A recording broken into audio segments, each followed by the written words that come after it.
The Rob Carson Show is presented by Paramount Plus. The Agency. All episodes now streaming on Paramount Plus. In a world of espionage, truth is a moving target and every decision carries a dangerous consequence. This new mission explores what it means to live as a double agent, twice the lies, twice the risk. The lines between ally and enemy blur like never before, and survival depends on trusting no one. Starring Michael Fassbender, Jeffrey Wright, Jodie Turner-Smith, and Richard Gere. Don't miss The Agency. All episodes now streaming on Paramount Plus. You are about to hear the most interesting, informative, thought-provoking, and funny show in America. On air and on the World Wide Web. This is the Rob Carson Show. And by the grace of God, it is finally Thursday, which is technically, for many people, a Friday. You know, among Republicans, 93% are extremely or very proud. Just a single one, say they have little to no pride in being an American. But look over at the Democratic side. This is where we've seen this extremely or very number. It's been taking a tumble at 27%. Which is way different than the 93. You do the quick math with me here. What is that? That's a 66-point difference here in terms of extremely or very. But look at this. The little or no proud to be an American actually among Democrats eclipses is greater than the extremely or very proud number. So we are just living in such a different universe if you're a Republican versus a Democrat. It's because the Democrat Party made a bunch of toddlers who got their rear ends kicked, not only in 2016, but also 2024. And they've been throwing a tantrum since Donald Trump came down the escalator.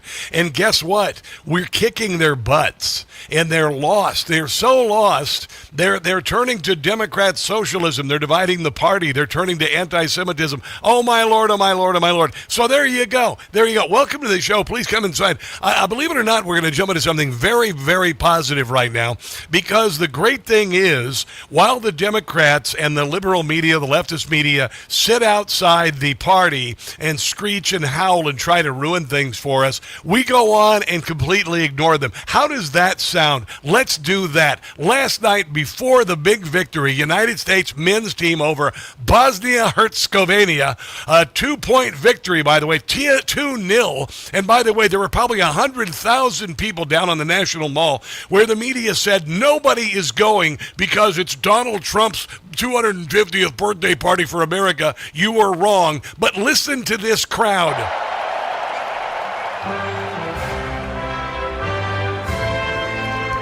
The whole crowd.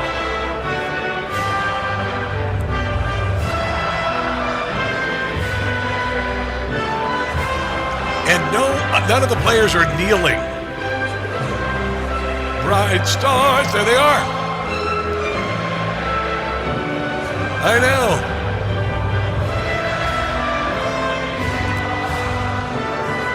It hasn't been this big in years. Thank you very much.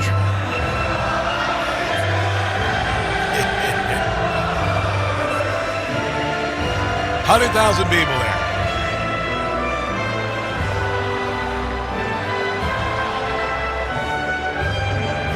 Oh, there you go. Yeah. And the energy was palpable. And they ended up beating this team. And now they're in, I guess, the FIFA Sweet 16. And I'm not even a big soccer fan. But I'm going to tell you what, if our men's team wins, I'm going to be buying a jersey. Hell yeah. I don't understand soccer. I mean, I don't look, he kicked the ball and then he ran around. I don't even care. This is Scott Jennings talking about the Democrat Party and how they are so petulant and so selfish as we go into the 4th of July. We waited 250 years to be here. This grand experiment that has given us the United States, the greatest engine of individual and economic freedom in the history of the world. They had dirt floors when we were founded, largely in households. They traveled by wagon, and it would take 3 months to cross the country, and half of the party would die of diphtheria. Now we go on a slow day, going against the headwinds of 5.5 hours D.C. to L.A., and then 4.5 on the way back. Nobody dies. Nobody dies. That's amazing. And we invented the jet engine. And then the internal combustion engine. And then, the telegraph. And then the telephone. And then the light bulb. Let me see what else. Blue jeans, rock and roll. The locomotive engine. I mean, the assembly line, the automobile, the whole deal. Oh, they argue with the French say they got it. But honestly, their cars have been absolute crap. I mean, a Le Car, a Renault. Dear God, why even bother? That said, we have a great country. It's always been the greatest country. We've made mistakes, but we don't suck like Somalia, okay? We don't suck like, a lot of European countries that don't have air conditioning as we head into a 100-degree plus weekend here in Washington, D.C., where I will have my thermostat set to 70 degrees. Thank you very much. Here is Scott Jennings. These are not bipartisan, and it seems to be more of a celebration of him than it is of our country. No, not at all. Not at all. It's they planned this years ahead. It's 250th anniversary. In fact, they started planning, really, if you think about it, 250 years ago.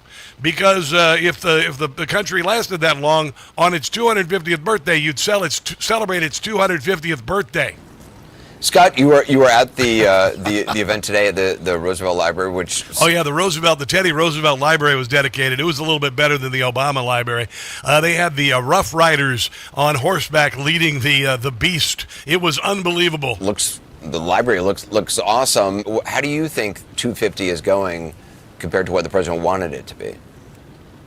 Well, if I first just may say a word for the Teddy Roosevelt Library, it was well attended today. The president spoke to several hundred people at the library, and then he had a huge crowd in the amphitheater here, which if you've never come to Medora, is one of the most unique. Yeah, Teddy Roosevelt was definitely not a vegan, certainly was not non-binary, certainly did not believe there were 6 sexes, and didn't believe that God was non-binary. Interesting places in the United States. Yeah. But I think America 250 is a great thing for our country, and I think the president's right to lean into it. And I think there's a very simple explanation about some of the attendance, and it's because, and you can see it in the polling. Don't take my word for it. Ask the Gallup poll, ask NBC News poll.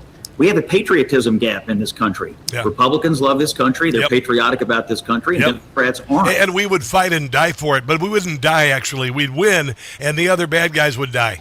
They just aren't. They're not proud to be Americans, and therefore they're not interested because they lost celebrating America's 250th birthday. And I don't think it's all about Donald Trump. This has been a steady downward trend for the last 25 years. And it's sad, but we've got 2 parties in this country. One loves it, and one appears to be hating it more and more by the year. And I think that is a sad thing. Yeah, and that's being manifested in the Democrat Party itself by its behavior with regard to the 250th year of our birth, with their rioting in 2020, saying that we were racist and all of this, with this latest crap. It's not a crop, it's a crap of Democrat socialists who absolutely despise America and want to usher in socialism and communism, which isn't going to work because we're going to beat their butts into the ground. We are. I mean, that's just the way it is.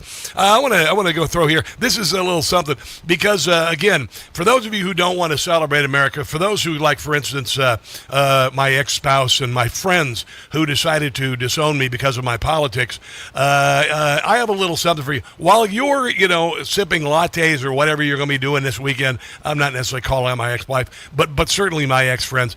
While you're, sitting there in misery, the rest of us are going to be partying like rock stars. Yeah.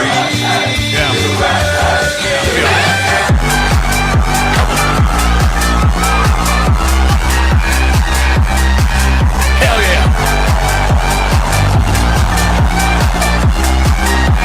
Free bird. There's no Democrat who likes free bird, but we love the hell out of free bird. Yeah. Hell yeah.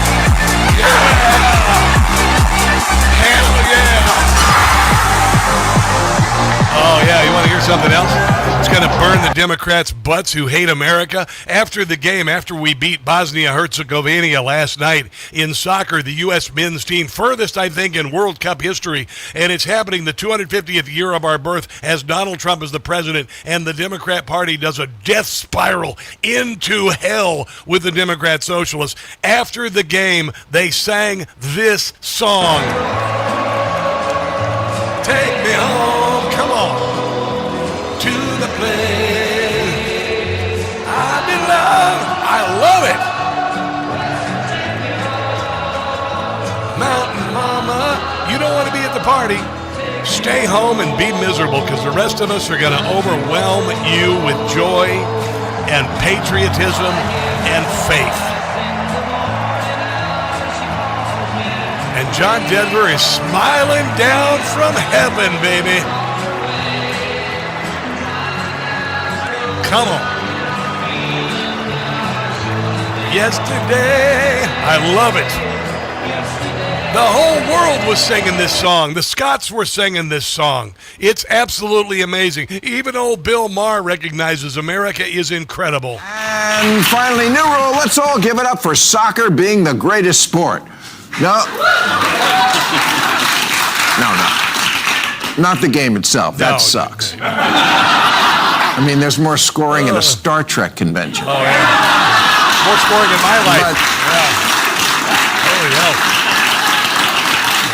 But my score is 0-0. I'm loving that the World Cup has brought to our shores all these people who are doing Americans the service of reminding us, just when we needed it on our big 250 birthday, that actually this place is kind of awesome. Oh, yeah, it is. And if you don't like it, you can suck it.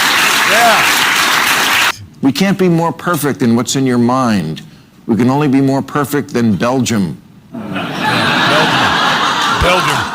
Which I bet has nicer airports, but trust me, has its own problems. Oh, really? And I never saw anyone getting ecstatic about being there. No. But that's exactly what I've been seeing here for the last month. Social media flooded with videos of slack-jawed soccer tourists wandering around America, positively gushing about everything we take for granted, reminding us what America looks like from the outside. Not through the lens of some influencer explaining why watering your lawn is violence. Yeah, and then I told you, we need to overwhelm the left with joy and faith and patriotism. The whole world is doing that now. The whole world is doing that right now. Yeah. It's kind of crazy, right? I said that when Donald Trump won the presidency, patriotism, freedom, we're going to circle the globe. And it is absolutely happening right now. We have the strongest intellectual property, the most innovative R&D, the highest GDP, the most valuable companies, and the most trillionaire.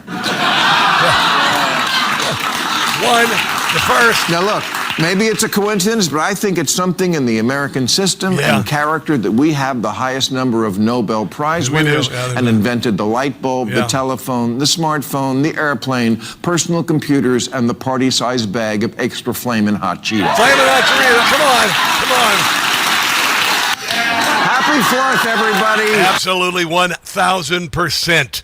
I am going to be unrelenting on this for the rest of this year through the election. If you don't want to take part, if you want to sit and be and moan and say, oh, there's nobody down there for the fair. Oh, my God, look at the reflecting pool, sucks. Honestly, you're going to be left in the dust because we're moving forward without you. That's it. If you don't like America, honestly, I think we find you a plane ticket, we get you some sort of extradition, and you become, and you leave and you go to another country. I mean, honestly, I believe that. If you don't like it, don't try to change it. Find something better if you think it's out there. Let's take a break and come back. This is the Rob Carson Show.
WCBM.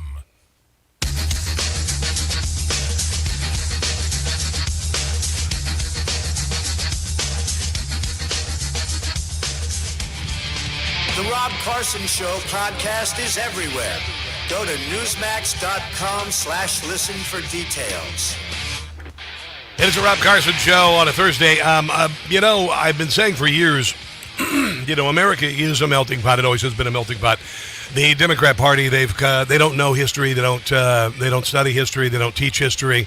Only the history they approve of. And we've been a melting pot since day one. We are all the sons and daughters of immigrants. There you go. That's just the way it is. And I've used the example. I said, if you don't believe me, look at the Olympic team. I said, you ever look at the Chinese Olympic team? Do you know who makes up the Chinese Olympic team? Chinese people. This is the makeup of the men's soccer team from the USA. Why are the fans so behind this USA team? Is it the home World Cup? Yeah. Is it that they're playing well with pride and confidence and skill? Yes. Outside of the boot. Yeah. Yes. But I think a big reason we love this team is that this U.S. team represents who we are. This team comes from all walks of life, and they've come together for a common goal of achieving something great. Our captain is from the heartland, St. Louis. St. Louis, Our best baby. defender is from Birmingham, Alabama. We have the pride of Hershey, Pennsylvania, and our best midfielder is the son of a military man. We've got guys from the Bronx and Brooklyn, Miami and Los Angeles, 2 from El Paso. We've got the son of immigrants from Pico Rivera. We've got Mexican Americans, a Dutch American, a German American. What? And our goalkeeper is a Harvard grad. Really? We have people that you could see in any city in America, and they're all ballers that are coming together to do something special. What could be more American than that? Yeah, baby. Balogun, can he get inside? Flo Balogun! It might be one of his best. And the building shakes in Seattle. Yeah, there you go.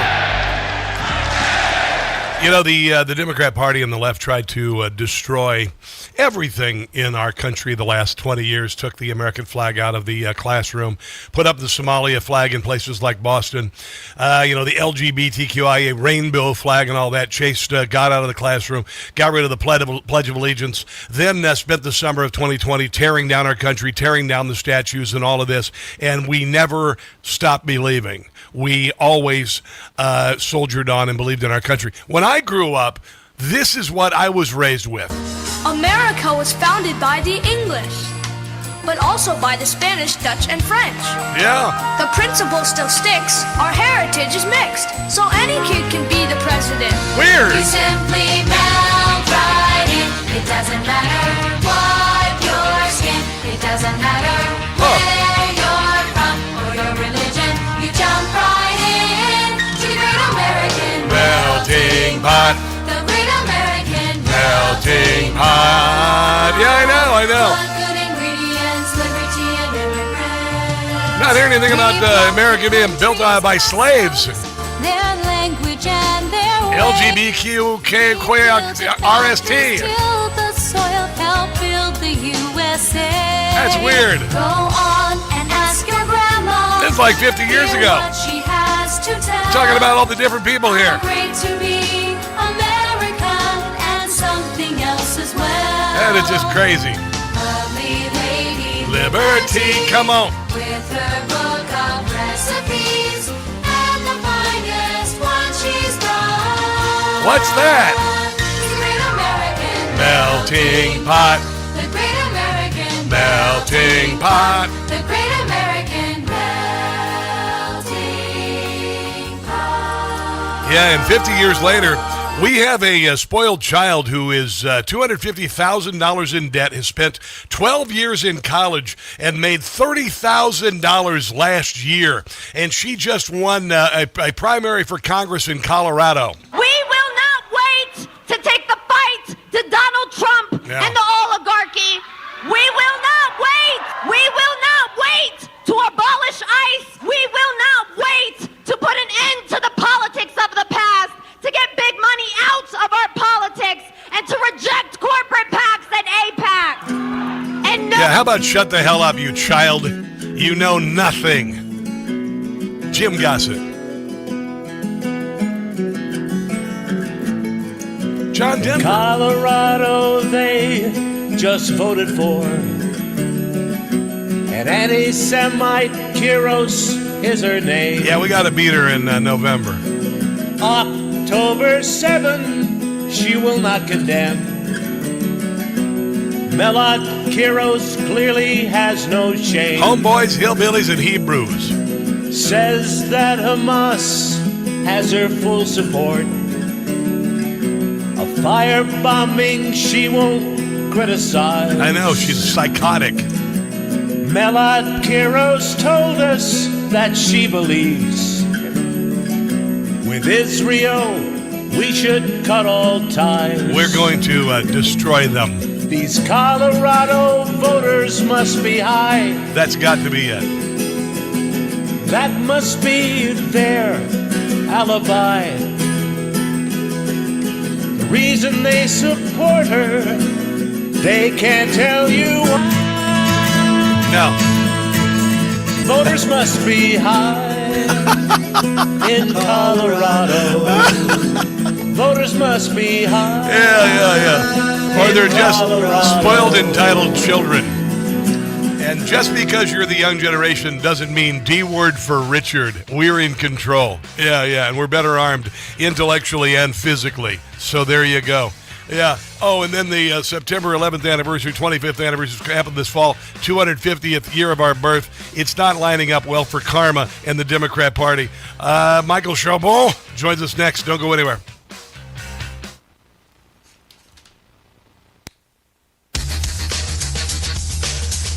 Are you tired? The Rob Carson Show is presented by Paramount Plus. The Agency. All episodes now streaming on Paramount Plus. In a world of espionage, truth is a moving target and every decision carries a dangerous consequence. This new mission explores what it means to live as a double agent, twice the lies, twice the risk. The lines between ally and enemy blur like never before, and survival depends on trusting no one.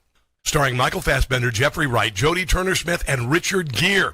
Don't miss The Agency. All episodes now streaming on Paramount Plus.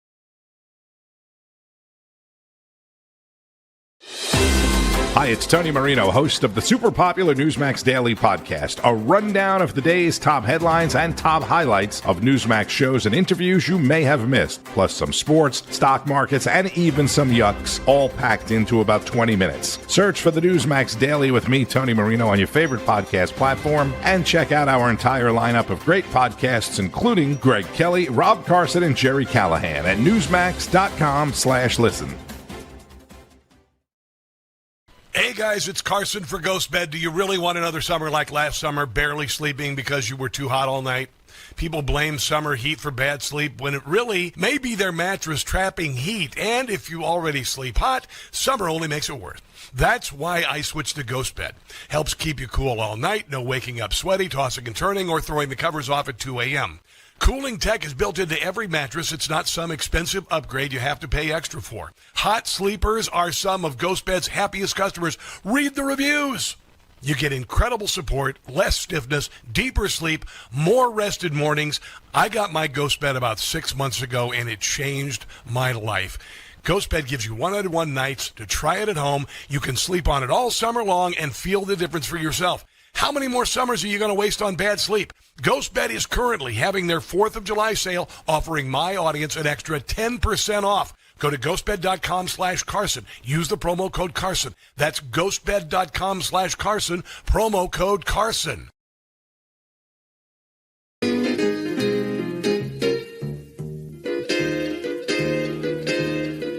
To the town of Portland I said in the guard, Antifa, they are gonna get you hard. To Democrat mayors getting in my way, go ahead punks and make my day. F around and find out, F around and find out. Schumer's gonna find out, I mean business and I'll get my way. Pencil neck and Chris Ray, for your crimes you will pay. You have both been found out. Hope you get a lengthy prison stay. Listen up, Hamas, I am warning you. Break the ceasefire and you'll be through. Democrats, hang your head in shame. For the shutdown, you're gonna get the blame. F around and find out. Mess around and find out. F around and find out. In the end, I'm gonna win the day. Find out.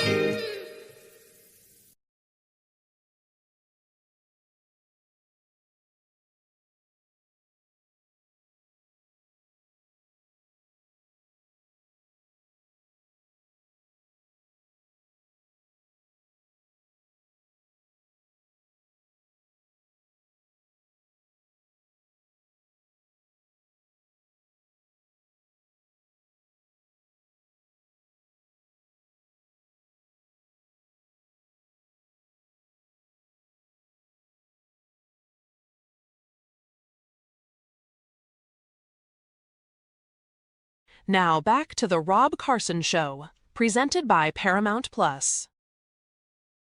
I got the button music. Okay. 3, 2, 1. Oh, beauty, go. Take off to the great white north. Take off. It's a beauty way to go. Take off to the great white north. You know, it's kind of weird. Earlier this week, I had one of these moments where you kind of go, "Whoa, wait, what's going on here?" I was in my bathroom in my apartment. I looked down. There's a dime on the floor. And I'm like, first of all, I never have change, and lo and behold, it's a Canadian dime. It looks just like an American dime. Canadian quarter looks the same. I know many of Gen Z. We have these things called coins that we use, and it's for currency. It's not in the shape of a card. But I thought of Michael Charbon, and Michael Charbon, of course, the host of the Charbon Report, joins us on the Newsmax Hotline. How are you on this glorious Thursday, sir? Rob, it's an honor to be with you and your nationally syndicated radio listeners, as well as streaming live on Newsmax. That dime's only worth 7 cents, so don't bend over in the washroom. Absolutely, dude. Rob, I need your help. What? I need your help. I need to get a gift. I can't go to the rehearsal dinner tonight at 6 o'clock at Madison Square Gardens, but the wedding's happening tomorrow at like 5:30. I need to get... Where the hell? To my buddy in Minnesota, and I bought a ticket online, and I've got a ticket to the wedding. Well, where are they registered at the G5 plant? I mean, honestly, where do these two, the billionaire and the multi-hundred-millionaire football player, where are they registered?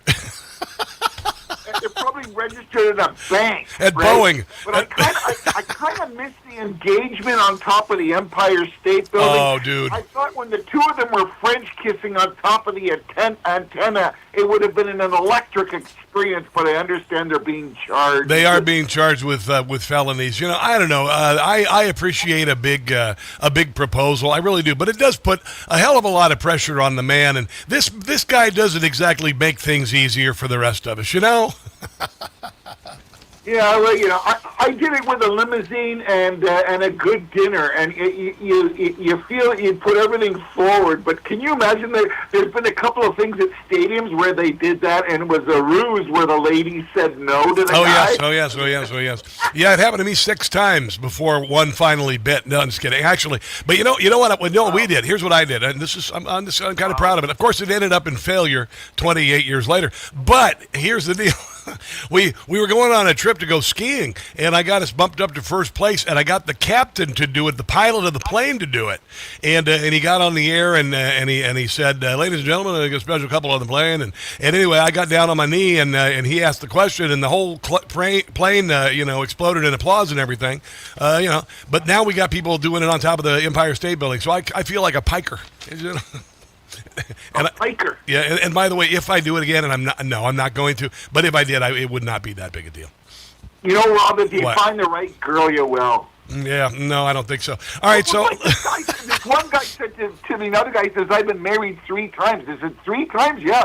How'd your first wife die? He said, she died of food poisoning. He says, that's terrible. She ate mushrooms. And they said, what about your second wife? He said, well, traumatic head injury. He said, well, how did she die? He said, she didn't want to eat the mushrooms. Oh, jeez, all right.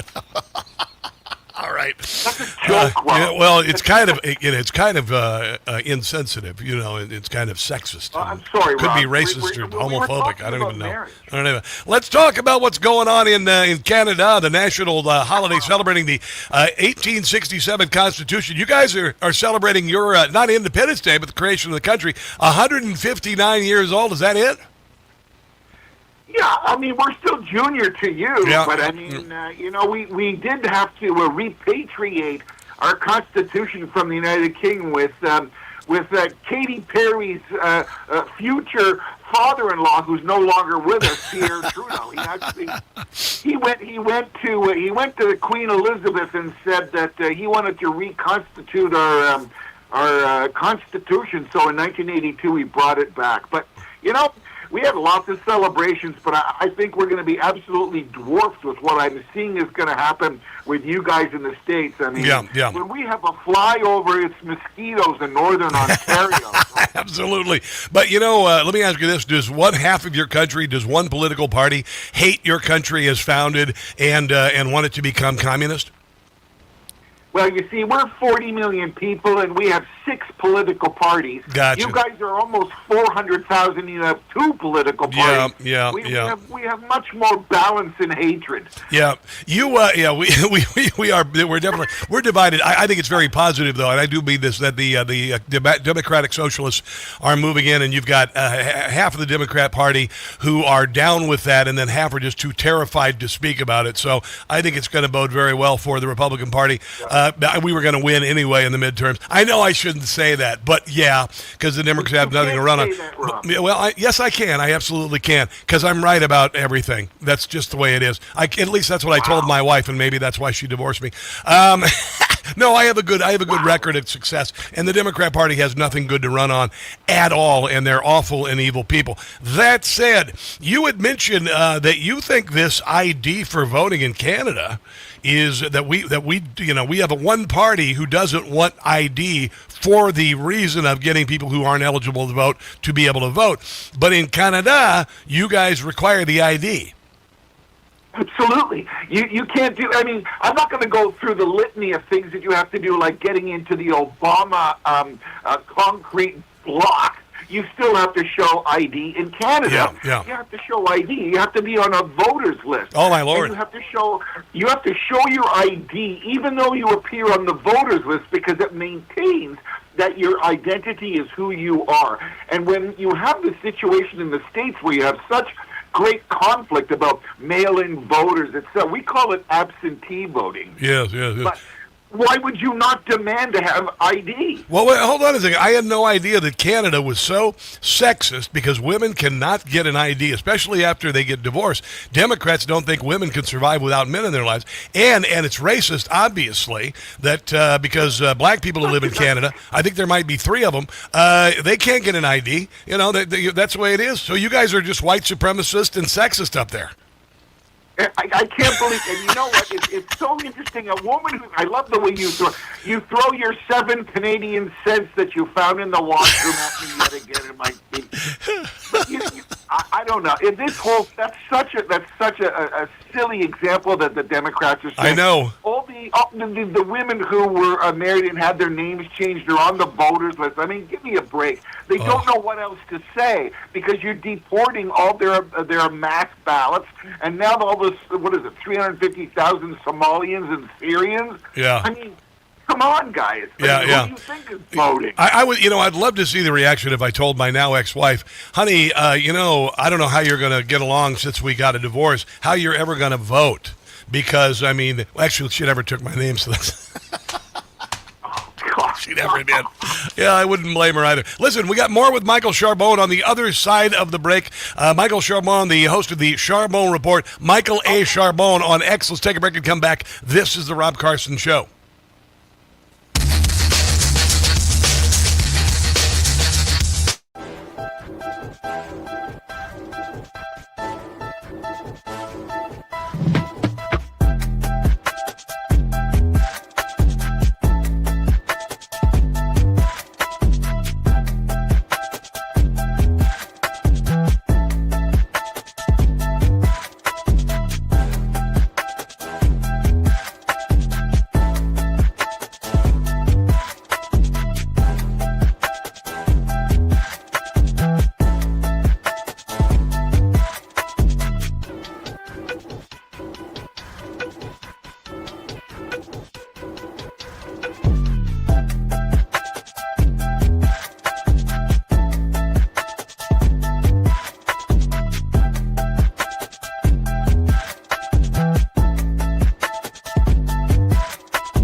Hey, this is the Rob Carson Show on a Thursday, which is technically Friday here in the States anyway. Michael Charbon, the host of the Charbon Report, also works on Newsmax as well from Canada. How's the weather up there this weekend? Because on the East Coast out here, it's going to be 100 degrees, and they say the heat index about 110 degrees. The feels like temperature, they're saying it's higher, which is kind of ridiculous when you think about it. Because if it were a woman, like with feels like, it could be like 70 degrees in the place, and she'd say it feels like 45.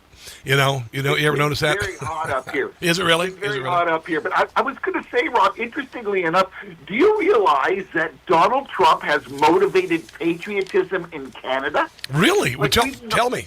Well, no, really, because, as Donald Trump has gone around and said around America first, and he threw a couple of those 51st state comments, Canadians actually are becoming more patriotic. We had a real lack in being able to display our flag and saying we love Canada, only when it's with hockey and sports and some other things. But it really turned around.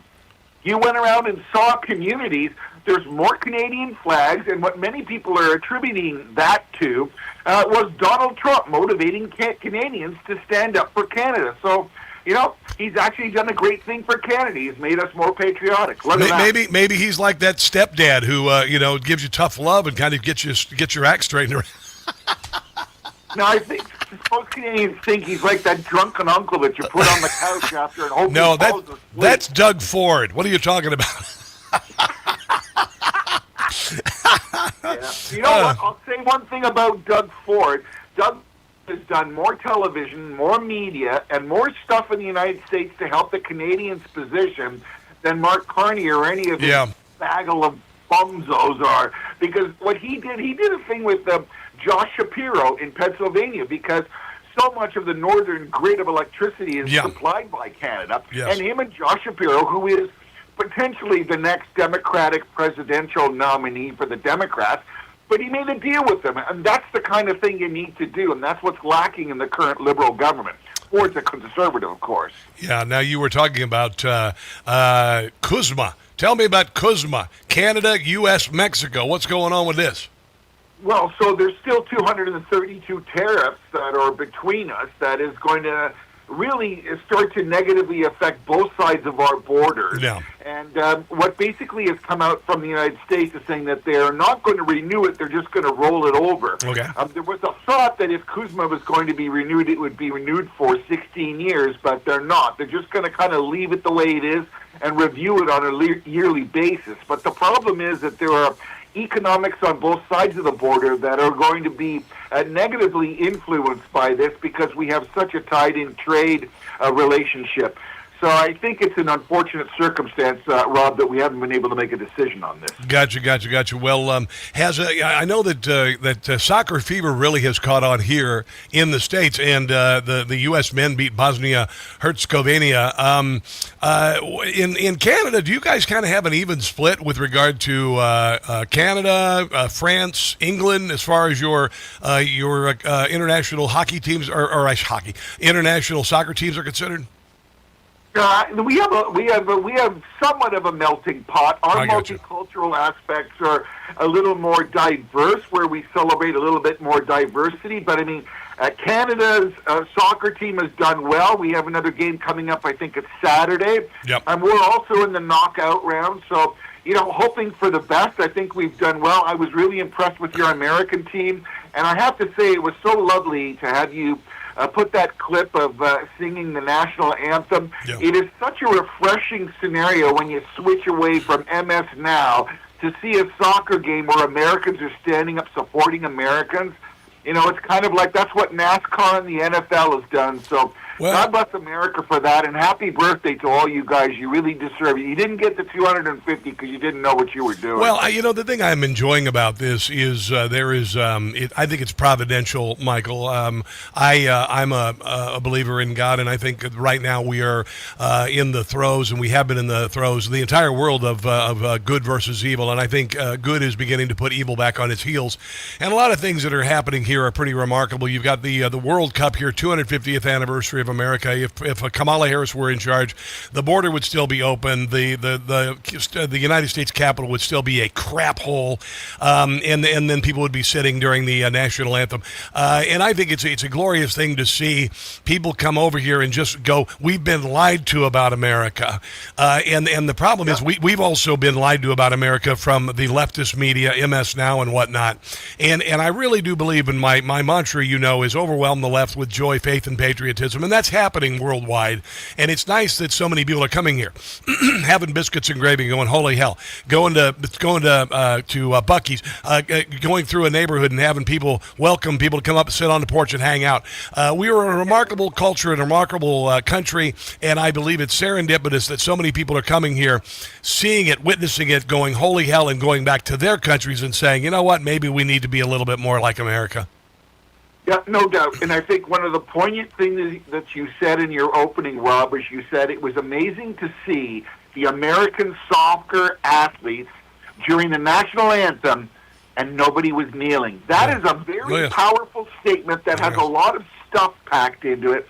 And I think America regained its pride in being American of being all colors, all faiths, all nationalities, but realizing that America is number one. And celebrating your a birthday and to see 250 years of your success as a society who, again, has been not only the policeman of the world, but it's really been the supporter of core values and morals. And it's depressing to see the other side always put you guys down. Well, we don't need to live in darkness anymore. The world does not. We do not need to live in darkness. It's a matter of the forces of darkness and allowing them to take over, and we don't have to do that. And that's what we're witnessing worldwide. I believe that from the bottom of my heart, brother. I really do. But we got to run, Michael Charbon. Where can everybody find your glorious work?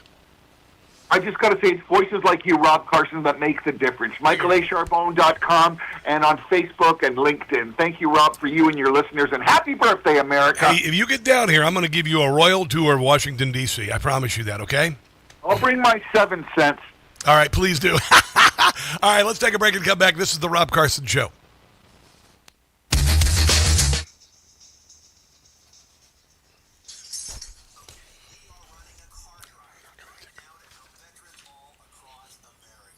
Hi, kids. How are you? Jamie. Hello, Bruce Radford and Gladys Kravitz. What's going on, Beck Ottenberry? 96 degrees where you are, Beck? Oh, my goodness. Yeah, you know, I mean, it's gonna be a little rough. I actually just got a hotel room for Saturday night, and there is a balcony on it. It's here in Alexandria. I was going to do something in D.C., but honestly, I started looking a couple weeks out, and I ain't going to spend $1,500 to $3,000 on a stupid room, and I don't have a date, so, you know, really? But I got a hotel room. I take my daughter down there and spend the night and watch from the hotel roof. It's going to be an amazing thing. I'm really looking forward to it. And I want to go to that state fair, but it's just so bloody hot, right? I got friends who are going there tomorrow. There's no way I could go down there tomorrow. Are you kidding me? It's absolutely insane. Insanely hot down there. All right, let's see who else is watching here. I'm trying to see where we are on Facebook. Oh, hey, look at this. Mike Johnson's going to be on Federty tonight. That's always good. Hello, Otto Cannon. Marty, the gigawatts. Are you talking about the amount of power being used for air conditioning in the in city? We're going to get to that very shortly. Zohran Mamdani saying that you got to keep the temperature at 78 degrees. Shades of Jimmy Carter, by the way. For those of you who don't remember Jimmy Carter, I'll refresh your memory. Here we go.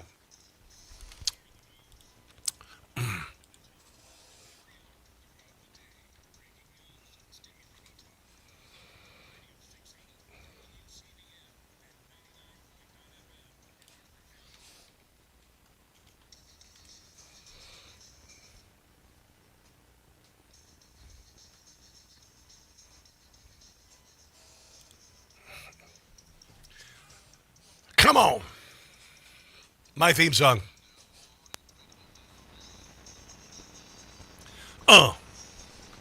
So, yeah, I guess this weekend is the big Travis Kelce, Taylor Swift wedding. I hear they're registered at Gulfstream is what it is. That's what I heard.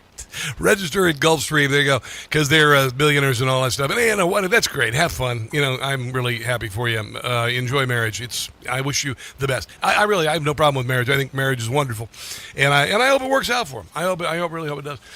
Coming up very shortly, going to be talking about Zohran Mamdani being roasted for telling New Yorkers to set their ACs to 78 degrees. This is shades of Jimmy Carter all over again.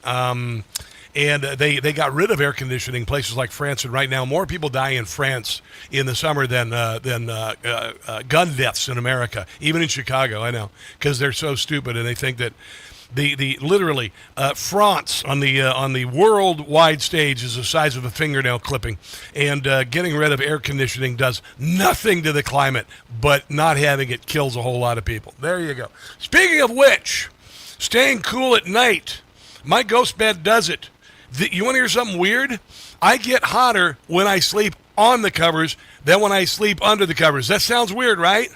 But when you're on the covers or under the covers, and the ghost bed is between you and the covers, the ghost bed keeps you cooler. And when you sleep on top of the comforter, as sometimes I do, just because I just get in the bed and I don't care, I'm going to sleep, I'm so tired, it's hotter above that. It's remarkable. There are a lot of these beds, you got to buy add-ons and all this and a temper control and all this. But the way that a ghost bed is made, it keeps you cool in the summer and keeps you warm in the winter. It's crazy. And you don't need to buy a separate mattress and box springs. I don't even know if people do that anymore. You don't have to spend, gigantic amounts of money for a bed. I've got my ghost bed. I got a relatively, real cheap actually, metal frame. And I put my ghost bed on there. Thing's about 18 inches thick with a beautiful mattress kind of topper on it. It's not too soft. It's not too firm. But it sleeps beautifully. And I stay cooler the closer I am to the mattress. What kind of sense does that make? It doesn't make any sense. All I know is it works. And right now, if you finance your ghost bed, if you feel like you need to do that, $1 a day. $1 a day. Think about all the other things you spend $1 a day on. Here's what you got to do if you want to save 10%. Got a 4th of July special going on for Ghost Bed. Ghostbed.com/Carson. Ghostbed.com/Carson. Just go there and you'll get 10% off. I'm going to tell you something right now. It is utterly, utterly amazing. I've never had a better sleep in my night, in my life, I should say. Last night, my daughter, she has our little dog here, Desi. Desi never sleeps on the bed. Desi sleeps on the floor or she goes to her little dog bed. She will not leave the ghost bed. It is crazy. And that's the only female that's going to be in my bed all summer long. There you go. So coming up again, we got Mamdani being roasted for telling New Yorkers to set their ACs to 78 degrees. We've also got, Alan Dershowitz. He's saying, with the leftward lurch of the Democrat Party toward anti-Semitism, Alan Dershowitz is saying Liz Warren would have voted for Hitler in Germany. What? Yeah, what have I been saying? That's all coming up. Don't go anywhere.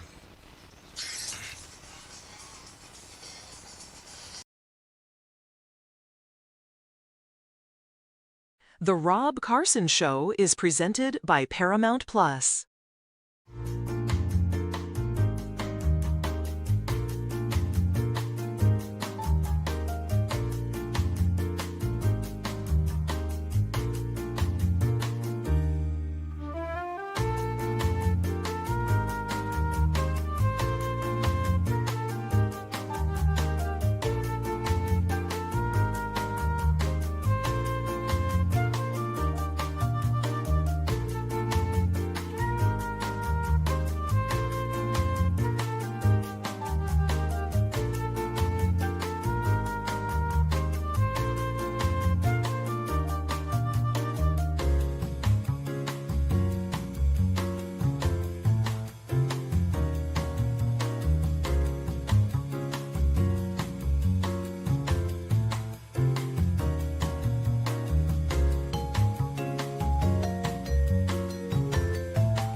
The Rob Carson Show is presented by Paramount Plus. The Agency. All episodes now streaming on Paramount Plus. In a world of espionage, truth is a moving target and every decision carries a dangerous consequence. This new mission explores what it means to live as a double agent, twice the lies, twice the risk. The lines between ally and enemy blur like never before, and survival depends on trusting no one. Starring Michael Fassbender, Jeffrey Wright, Jodie Turner-Smith, and Richard Gere. Don't miss The Agency. All episodes now streaming on Paramount Plus.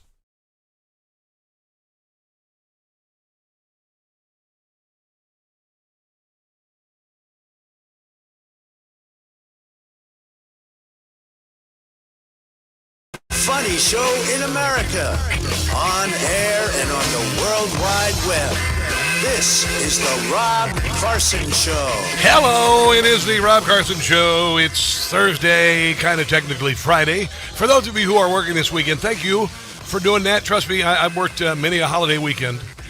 Doing all sorts of different jobs. So I know we got a lot of, we always think about, hey, everybody's taking a weekend off, but there are a lot of police officers, first responders, a lot of nurses, a lot of doctors, a lot of people in service industries, a lot of people serving meals and making beds and all of that stuff. So I think it's a little selfish for me to just say, oh, yeah, America's taking the weekend off, because a lot of you guys are working, and I appreciate you. I appreciate you very much. Going to be a hot one here in D.C. My TV show is called Rob Carson's What in the World? And this weekend I donned the Uncle Sam suit again. Yeah, I got an Uncle Sam suit. I know I got a whole bunch of outfits that I wear on different holidays. For Newsmax, I'm the only person on the air who does those things. I dress up like a turkey at Thanksgiving. I know, because it's a visual, it's a comedic visual element, like a rubber chicken.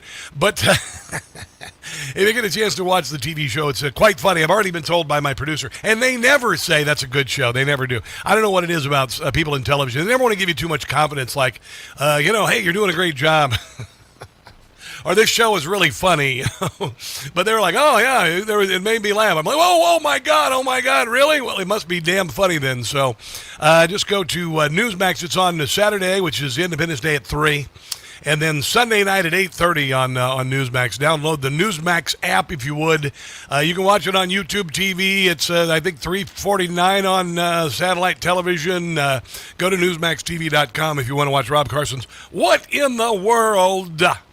The Democrat Party hasn't learned anything from 2024, and the Democrat Socialists of America, who haven't learned anything in the history of communism and socialism, once again are trying to reinvent socialism like they have discovered the wheel. It has been tried countless times. It left 100 million people dead last century. It's destroyed countries like Cuba, driven them into absolute poverty. It's a crap hole. Cuba's a crap hole. It's never worked anywhere. But for some reason, you get these 20-somethings and these Gen Zs and millennials, and all of a sudden, because they've been told in college, oh, yeah, the only reason why communism hasn't worked is because it hasn't been tried right. No, it's against human nature. It's against human nature, because there are some of us who like to work our rear ends off and be productive and reap the rewards, and the other ones, there are others who, if they get the opportunity, will sit on their asses, do nothing, and expect the same thing that you have for working your butt off. Okay? Wasn't that the story of the the grasshopper and the ant? And we've seen that story with A Bug's Life. Remember that? We're the ants. We're the ants. The Democrats are the grasshoppers who come in and think they can threaten us, and we're gonna take over business, and we're gonna control the rent, and we're gonna give you free buses and all that. And the ants are going, dude, we're the productive members of society, and you know what? We outnumber you. We're kind of tired of this crap. But anyway, this new rendition is hearkening back to the days when socialism and anti-Semitism occurred, and that was in Nazi Germany, and I do mean that 100%. You got a red-green revolution happening in the country. Anti-Semitism, Islamism is using the useful idiots once again of the American left and of the youth who haven't studied history. That's what's happening, all right? It's nothing new. It's been tried before, and it sure as hell isn't going to succeed here. That said, John Fetterman, who had a stroke and his brain got reset and he started thinking clearly, here's what he had to say about these the Democrat socialists, and then also he said if there was one thing that would cause him to leave the Democrat Party, that's coming up at the end of the soundbite. These individuals and some of the absurd things that they have said and the kinds of beliefs they are, the one thing that absolutely is in common, just contempt for Israel, that essentially is becoming just rank anti-Semitism. It's the same old bullcrap with socialism. Although they want to defund the police, which is stupid. They tried that in 2020. Stupid. Get rid of prisons. Again, stupid. All of that stuff. But they've decided to bring back anti-Semitism because the Islamists are using them. Individual that just won in Colorado, she refused to describe the situation where someone firebombed a group of Jews that was just rallying for the Israeli hostages at that time and killed a woman. She refused to even address that. Is that anti-Semitic? So this is the point. And now there's that strong correlation. Anti-Israel, drifting into anti-Semitism, very, very intensely. Now you got a couple things that are going to bode very poorly for the Democrat Party. You've got a rejection of the United States of America, a hatred of the United States of America, rejection of the 250th anniversary of the birth of the United States of America when the birthday is happening, okay? Then also, coming up this fall, which is about a month out or maybe a month and a half out from Election Day, the 25th anniversary of 9/11. And you have people in the Democrat Party who are running who say, like this psychotic barista who, by the way, is $250,000 in debt, has been in college for 12 years, has a law degree, and it made $30,000 last year. All right? A complete loser academic, a girl child, 29 years old, okay? And so 9/11 is coming up, the 25th anniversary. She doesn't realize, because she was 4 when it happened, that it still burns in our hearts and souls like it happened yesterday. It's not going to bode well for the Democrat Party. Anti-American, and now just here, that individual also believes America deserved 9/11, and of course Israel deserved the massacre of 10/7. That's been building. Even people that are calling for their jobs in leadership, saying you're next. Why can't you just push back and say these are abhorrent beliefs? Because the same thing happened in Germany. They were afraid of them. They were afraid of the Nazis. They were afraid of the brown shirts. That's why they let that creep happen. Communism, socialism, and now for me, what my real concern is the Democratic Party is going to put it into the platform, is an anti-Israel party. Already has. That Israel does not have the right to defend itself and to exist. And the second that becomes a formal part of our platform, and that's the one thing that would push me out of this party. Well, there you go. Well, I told you that the Democrat Party would have to reform or disappear into the dustbin of history, and it's definitely going into the dustbin. Meanwhile, here is Zohran Mamdani, who wants you to embrace the warmth of collectivism, all right? And unfortunately, now you're going to feel the warmth of a heat wave, because he is out of nowhere, there's no threat of the collapse of the grid. There's nothing this. He's using a heat wave to say, really, it's kind of selfish to keep your thermostat really low. And to every business owner, please set your thermostats to 78 degrees to alleviate the stress on our power grid. Every worker in New York City has the right to a safe workplace, and that includes safety in extreme heat. Okay, so he's using the crisis to mandate how to run your thermostat, this without any sort of official legal mandate, which is what they will go after eventually, like they did in France. They got rid of air conditioning, and now more people die in France in the summer of heat stroke than of guns in America, including Chicago. I put together a little montage for those of you who weren't alive when Jimmy Carter was the president and tried this same stupid crap. I'm going to tell you real quick, my dad, he worked in the oil industry. He worked for a pipeline company. And in the time of this, when this was happening, he said, Rob, there's plenty of gas. He worked for Williams Brothers. There was another one called, I can't remember the name of the company. And they have these tank farms, which every city has, and it's where the tractor trailers go to pick up the gas, take it to the gas stations. And he said, Rob, our tanks are full. We've been told we can't sell it. We've been told we can't sell it. We have plenty. So the gas crisis that happened in 1978-79 in America that left gas lines was artificial. You can tell. You know why? Because like 50 years later, we've got plenty of fossil fuels. There's never been a shortage of it whatsoever. So I put together a little montage of not only Zohran Mamdani, but Jimmy Carter and Barack Obama, who tried the same control socialist nonsense with regard to fossil fuels. Must learn to waste less energy. Simply by keeping our thermostats, for instance, at 65 degrees in the daytime and 55 degrees at night, we could save That's in the winter. half the current shortage of natural gas. No shortage. If we learn to live thriftily and remember the importance of helping our neighbors, then we can live with less. It's the socialist way. Unless you're an oligarch, unless you're a leader, then you can live high on the hog and be worth hundreds of millions of dollars. find ways to adjust.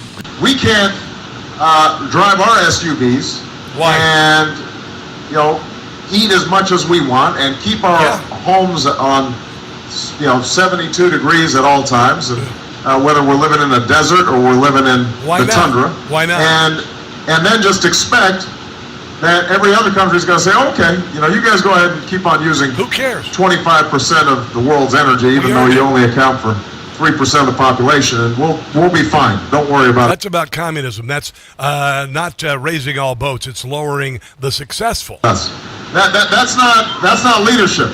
You know that we can't just drill our way to lower gas prices. Yeah, we can. Under my plan yes. Of a cap and trade system, yeah, electricity rates would necessarily skyrocket. I wanted them to raise. Even, regardless of what I say about whether coal is good or bad. Like in Europe. Because I'm capping greenhouse gases, yeah. Coal-powered plants, natural gas, you name whatever the plants were, whatever the industry was, they would have to retrofit their operations. Yeah. That will cost money. They will pass that money on to consumers. Yes, you are the bourgeois. You feast on the crumbs after we, the proletariat. No, we are the proletariat. I apologize. You are the proletariat. The elites, like Bernie Sanders, Liz Warren, all of these, the Clintons, the Obamas, they are the bourgeois. And they have all of the wealth, and they feast, and they throw the crumbs to us. It's the same playbook. It's been done before. They've just added an anti-Semitic twist to it. Let's take a break and come back. This is the Rob Carson Show.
Okay.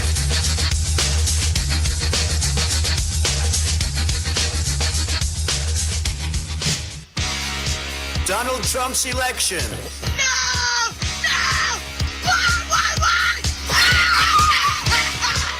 It's the gift that keeps on giving. It's the Rob Carson Show. So on top of asking people to keep their thermostats at 78 degrees during a heat wave in New York, which is what socialists do, and there's no doubt Zohran Mamdani is a communist, by the way. He's just lying about it. Same way with these Democrat socialists. They've also frozen rent on I think 1 million units, apartments in New York City. And here is a report about that. And the scary side of it. Landlords say even before rent freezes, they struggle. Let's try that again. Landlords say even before rent freezes, they struggle to maintain rent-stabilized buildings. That is why small family landlord Natalia Bonanno decided to list the last of her family's buildings for sale a week ago, before the vote even happened. She had no trust in the process or in her city. This just shows that the Rent Guidelines Board is not as nonpartisan and apolitical as they make themselves out to be. There was no reason, no data to support this type of rent freeze. All the data shows the cost of everything is going up, including taxes. And yeah, they are forgetting that there are costs associated with building and maintaining the buildings that people rent. For instance, the apartment complex that I live in right now, I'm not sure what their margins are, but all of the stairwells in the buildings, in the 4 buildings, are now being replaced because they've kind of rusted out. It's 4 stories, each building, concrete stairwells, probably a capital investment of about $250,000. That is off the profits that they make, meaning their profits are going to take it in the shorts. In the shorts. It's a very major hassle, and it's going to kill a good share of the apartment complex's profits this quarter. But for a small landlord, it could absolutely destroy you and put you out of business, which is exactly what they want to do. This appears to be the plan, because the next plan they want to pass is the ability for the city to intervene on the sale of these properties. The city will then dictate who you can sell your building to. So this does seem to be overall the goal of the housing advocates, who just don't believe in private property. The rent freeze is expected to face legal challenges, but as of now, it's going to start for leases that begin October 1st. Yeah, so it's basically the government will decide if you want to sell your property, that you sell it to the government, and then you have everybody in public housing. Same thing goes with the socialization of medicine, giving people that public option that is much cheaper, that loses money, and it puts the insurance companies out of business. Unfortunately, Obamacare did nothing but steal money, put fake people on the rolls, 1 million of them actually, and enrich the insurance companies, who in turn gave Democrats most of the political donations. That's what happened. So there you go. There you go. This is Batya Unger Sargon talking about the breakdown of the new Democrat socialists. You're thinking that must be young people who are suffering and multicultural and black and Hispanic and everything. Hold it. Nope. Just crazy cat ladies, white liberal crazy cat ladies, and the emasculated men in their lives. Last night, socialist Milat Kiros defeated a 15-term incumbent, Congresswoman Diana DeGette, in Denver. The socialists want you to believe that these victories are the result of working-class people flocking to their candidates. They want you to believe that they are fighting the oligarchy. No working-class person who maybe works at the Caterpillar factory wants socialism. And taking on the billionaires and special interests. No farmer wants socialism. And bringing back an agenda focused on the multiracial working class. Yawn. Alas, this is a load of malarkey. A 2021 survey of DSA members found that 85% were white. Yeah. Just 9% were Hispanic and just 4% black. What? Even Trump got 24% of black men to vote for him, and he won Hispanic men outright. Wow, 85% white. I told you it was liberal, crazy cat lady Karens, and the emasculated men in their lives. That's what makes up the DSA and the Democrat Party. Thank you very much. Rob Carson calls it again. Well, they have a lot of cats, and they're all Democrats. We call them Karen. They have a whiny voice. They are all pro-choice and mostly barren. Woo! They're cat ladies. Whoa, whoa, whoa, they're cat ladies. Talking about some miserable ladies who have clearly lost their mind. And by the way, they are anti-Semitic. Here he is, Alan Dershowitz, talking about, for instance, Zohran Mamdani, who called the Jews monsters. Mamdani called me, probably you, but called me a monster. Said anybody who supports AIPAC or supports Israel is a monster. Monster is a term that has been used for 2,000 years to dehumanize Jews. What? So that you have a two-step process. First, you dehumanize them, then you kill them. It started with the Dreyfus case in the late 19th century. Wow. It continued to Nazi Germany, where Goebbels kept calling Jews monsters, portraying them as monsters. Now you have the mayor of the city with the largest Jewish population outside of Israel calling me and other residents of New York who support Israel monsters. Yeah, and he gets a big smile on his face like most communists do. Here he is, Alan Dershowitz, saying, liberal Karens like Elizabeth Warren would have voted for Hitler. Yeah, this is Alan Dershowitz. They want to control the Senate, and they're prepared to do anything to control the Senate. I've said this before, and I'll say it again. If Liz Warren lived in Nazi Germany in 1932, it is likely she would have voted for Hitler because he was in favor of higher minimum wages and a better economy. And in fact, he improved the economy for the first 3 or 4 years. And she is a one-issue voter. She will vote for anti-Semites. She'll vote for anybody, but particularly anti-Semites, if they support her economic policy.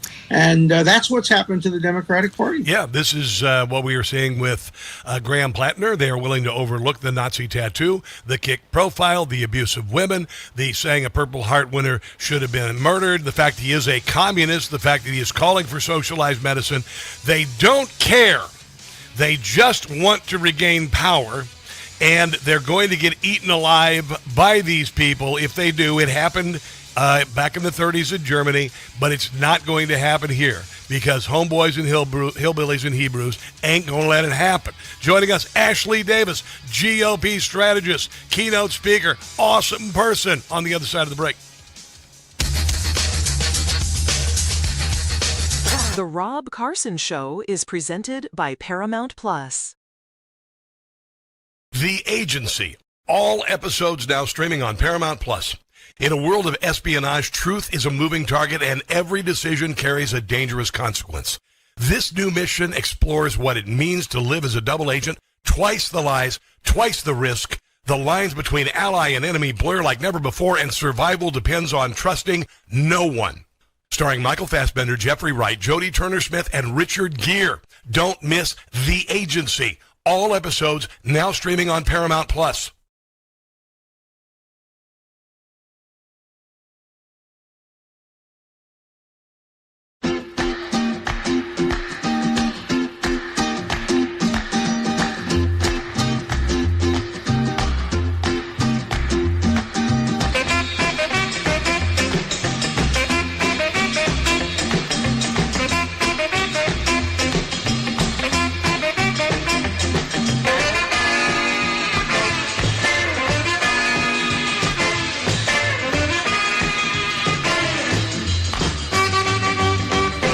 Deported.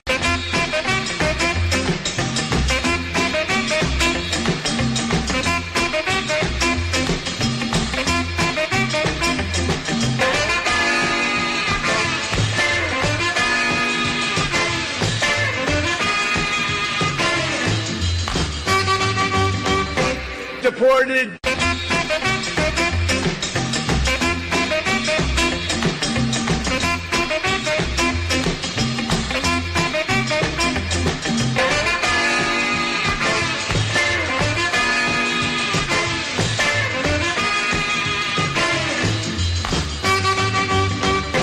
Deported.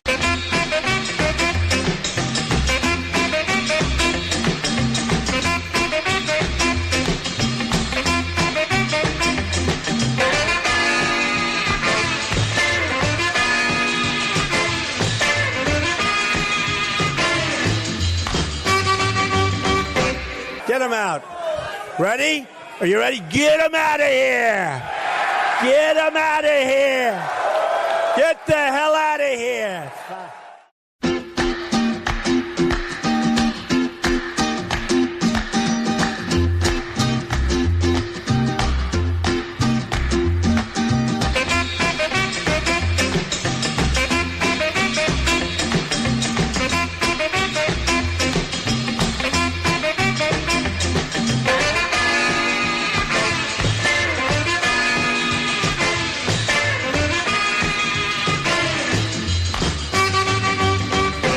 Deported.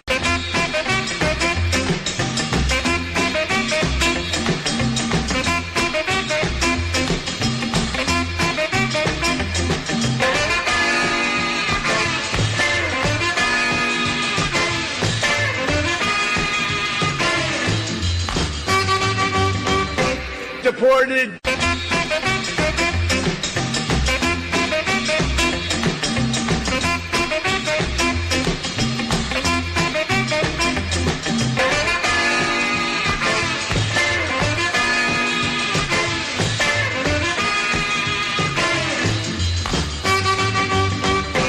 Deported.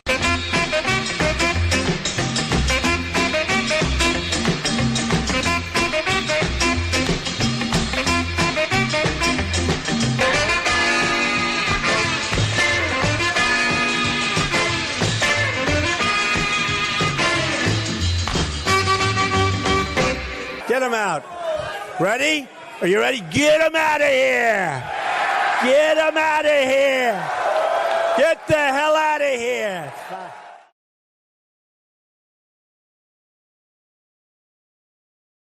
Hey guys, it's Carson for Ghost Bed. Do you really want another summer like last summer, barely sleeping because you were too hot all night?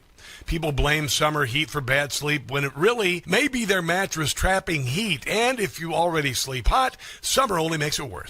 That's why I switched to Ghost Bed. Helps keep you cool all night, no waking up sweaty, tossing and turning, or throwing the covers off at 2 a.m. Cooling tech is built into every mattress. It's not some expensive upgrade you have to pay extra for. Hot sleepers are some of Ghost Bed's happiest customers. Read the reviews. You get incredible support, less stiffness, deeper sleep, more rested mornings. I got my Ghost Bed about 6 months ago, and it changed my life. Ghost Bed gives you 101 nights to try it at home. You can sleep on it all summer long and feel the difference for yourself. How many more summers are you going to waste on bad sleep? Ghost Bed is currently having their 4th of July sale, offering my audience an extra 10% off. Go to ghostbed.com/Carson. Use the promo code Carson. That's ghostbed.com/Carson, promo code Carson. The Democrat Party now, and it repeats history in the 1930s in Germany. They want to control the Senate, and they're prepared to do anything to control the Senate. I've said this before, and I'll say it again. If Liz Warren lived in Nazi Germany in 1932, it is likely she would have voted for Hitler because he was in favor of higher minimum wages and a better economy. So you've got we love that element of socialism, and you've also got the fear, the absolute fear of these Democrat socialists. Here's Ari Fleischer talking about that. It looks like silence for him and from him. And that's the problem. All these guys are looking at their lanes, and the only thing they can see is getting flattened. And so they keep silent. Where is this principled Democrat leader who says no to socialism? That simple. No, we won't caucus with you. We don't want your support. We are Democrats. We're not socialists. What's wrong with them saying that? But they won't say it because they're scared to say it, because then they get primaried. And that's the problem. You know, they like to say we're a big tent. They're a big tent whose pole has no principles. And again, I'll use the Dracula analogy. What happens when you invite Dracula into your home? He kills everybody. I think it's a pretty perfect analogy. You know, I've got the vampire analogy about the Democrat Party. You know, like they die like movie vampires, and now they're letting the vampire into the tent. And look who's dumb enough to fall for it. Here, let me follow. Who's dumb enough to follow? Well, Kamala Harris, of course. Kamala Harris is dumb as a box of rocks without the rocks. And she got her rear end kicked up between her shoulders, even though they spent $1.5 billion on her campaign. They tried to sell America a crap sandwich without the bread. And America said, you know what? I think I'll just not eat. That's okay. I'm going to go vote for Donald Trump. I think that's a good idea. But old Kamala Harris, because she's a wilting flower, she's disappearing into the distance. She has no chance of winning. So she is willing to sell what's left of her soul, if there was a soul at all, to this new group. It's like looking for her next fix, for God's sake. 10. Now it appears Kamala Harris may be trying to get in on It's like Willie Brown broke up with her. She's got to find somebody else. the action. Fox News Digital confirms the former vice president has reached out or spoken to prominent progressives over the last several days. She's called New York City Mayor Zohran Mamdani. And you know what? You know what people like Mamdani are saying? They're saying either, we'll tell her we'll call back later, or they're taking her call and going, yeah, okay, yes, great. We'll get back to you. We'll get back to you. She isn't even a useful tool. She's met with Congresswoman Alexandria Ocasio-Cortez. She's also been reportedly reaching out to pro-Palestinian groups. Here's Mamdani talking about his conversation with reaching out to pro-Palestinian groups. So then there we go with the anti-Semitism again. The Democrat Party is willing to do the same thing once again, betting down with anti-Semites if they think they can win. They will allow anyone into the party. Then they'll worry about it later. But what they're doing is they're inviting monstrous evil into the party. It already existed there, by the way. It just got a lot worse. Harris. The vice president reached out to have a conversation, and we've had a brief conversation. We've been in touch. Yeah. We'll call you back later. Over the last few months, and I really do appreciate her outreach. Sure. Thanks for calling, old lady. We don't even care. It's the latest sign that Harris may be trying to boost her relationships with left-wing Democrats as speculation builds around her political future and whether she's considering launching another bid for the White House. Yeah, she's like one of the aging housewives of whatever city, She's getting a new bit of work, trying to make herself more appealing to someone younger, and it ain't working. Democratic socialists are emboldened, repeatedly saying their movement is only beginning.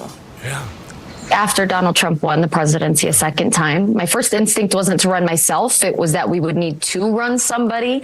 I sincerely believe that money in politics is the greatest thing that's preventing. Yeah, that's the idiot in Colorado who's never had a job, been in college for 12 years, owes $250,000 in student debt and made $30,000 last year. We're going to crush them. You know that, right? We're just waiting for our marching orders. We're just waiting for the battle plan, and then we will absolutely crush them. Here is Alan Dershowitz talking about socialism and the Democrat Party. It's Russia. We are moving one of our parties toward an extreme, and I think the Democrats have an obligation to tell the Democratic Socialists of America, you're a different party. Go form a new party. Form a third party, and then you can run, but don't run as Democrats. You're defrauding the public. You're misleading the public. You're getting. True, that's what Abigail Spanberger did in Virginia. Getting people to vote for you because you call yourself Democrats when you're not Democrats. Yeah. You're anti-Democrats. You're anti-democratic. You're in favor of tyrannical controls over the economy, housing, and other kinds of things. That's not Democrat. Yeah, they've laid their eggs in the Democrat nest, and then they'll kick the Democrats out of it to their death. Really, that's the way it is. It's always worked that way. It's not a big stretch. J.B. Pritzker, the inflatable head parade balloon in governor of Illinois. Of course, he's willing to go down this road. Your party, yeah, we'll do it. Well, yeah, I'll load you on the train car. Is in a bit of a moment right now following. Vote for you. Elections here in New York. 3 candidates who identify as Democratic Socialist won their primary campaigns. Several of them to oust the more moderate establishment members of Congress in their races. Yeah. Do you think that's good? Are their victories good for your party? Yeah, listen to this. He says, she just said they're looking to oust the leadership. They are anti-Semitic. They want to get rid of police. They want to get rid of prisons. They want to get rid of the borders. Is there room for them there? I think what's good is that there are Democrats who are standing up and fighting, that there are Democrats who are standing up and talking about and doing something about addressing the high cost of things. Affordability is an issue that everybody... Yeah, it was unaffordable when Joe Biden was president. See what they're willing to do? See what they're willing to do, get back in power. It's not going to work. They're not going to win with this ticket. Here is let me see. I had some Hemingway, Democrats running. Mark Meadows talking about the Democrats running. No. Let's do Rahm Emanuel talking about Rahm Emanuel, one of the only people other than John Fetterman saying this is a big mistake. There are candidates out there, specifically like in New York City, who don't like America. There are people in the Democratic Socialist Party who literally do not like America, think it is a bad country. They don't have any identity. And people like J.B. Pritzker, They're fine. Come into the tent as long as we think you can win. That is not the Democratic Party that I'm a part of. It is not the Democratic Party that struggles to make sure that other people get a chance to be in the winner's circle. Well, you haven't been that way in a very long time. You have not been that party in a very long time. Ari Fleischer talking about how this is a gift. This is giving Republicans a huge issue that they can run on this year, because they need to turn this race from the historical trend of Republicans or the party in power doesn't do well in a midterm cycle into a referendum on just how bad the Democrats are and how risky it would be. And the ideas you walk people through, what have I been saying, are the perfect illustrations of those risks. So this is a chance, not only in those states where there are close Senate races where somebody's running against the obvious social, overwhelm them with faith, patriotism, and joy. Socialist. Graham Plattner in Maine, for example, called himself a socialist and a communist. But it's a chance for Republicans in other close races across the country to say to people who aren't socialists, what did you do to stand up to the socialists in your party? You sat there silent. You never said a word, and now you're going to caucus. They came for them, and I didn't say anything. With those people. This is a huge ball on the tee for Republicans to whack. I know. And they need it. It's going to be a 50-50 race in both the House and the Senate. Everything's up for grabs. This is a blessing for Republicans to beat these people. Let's take a break and come back. This is the Rob Carson Show.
WCBN.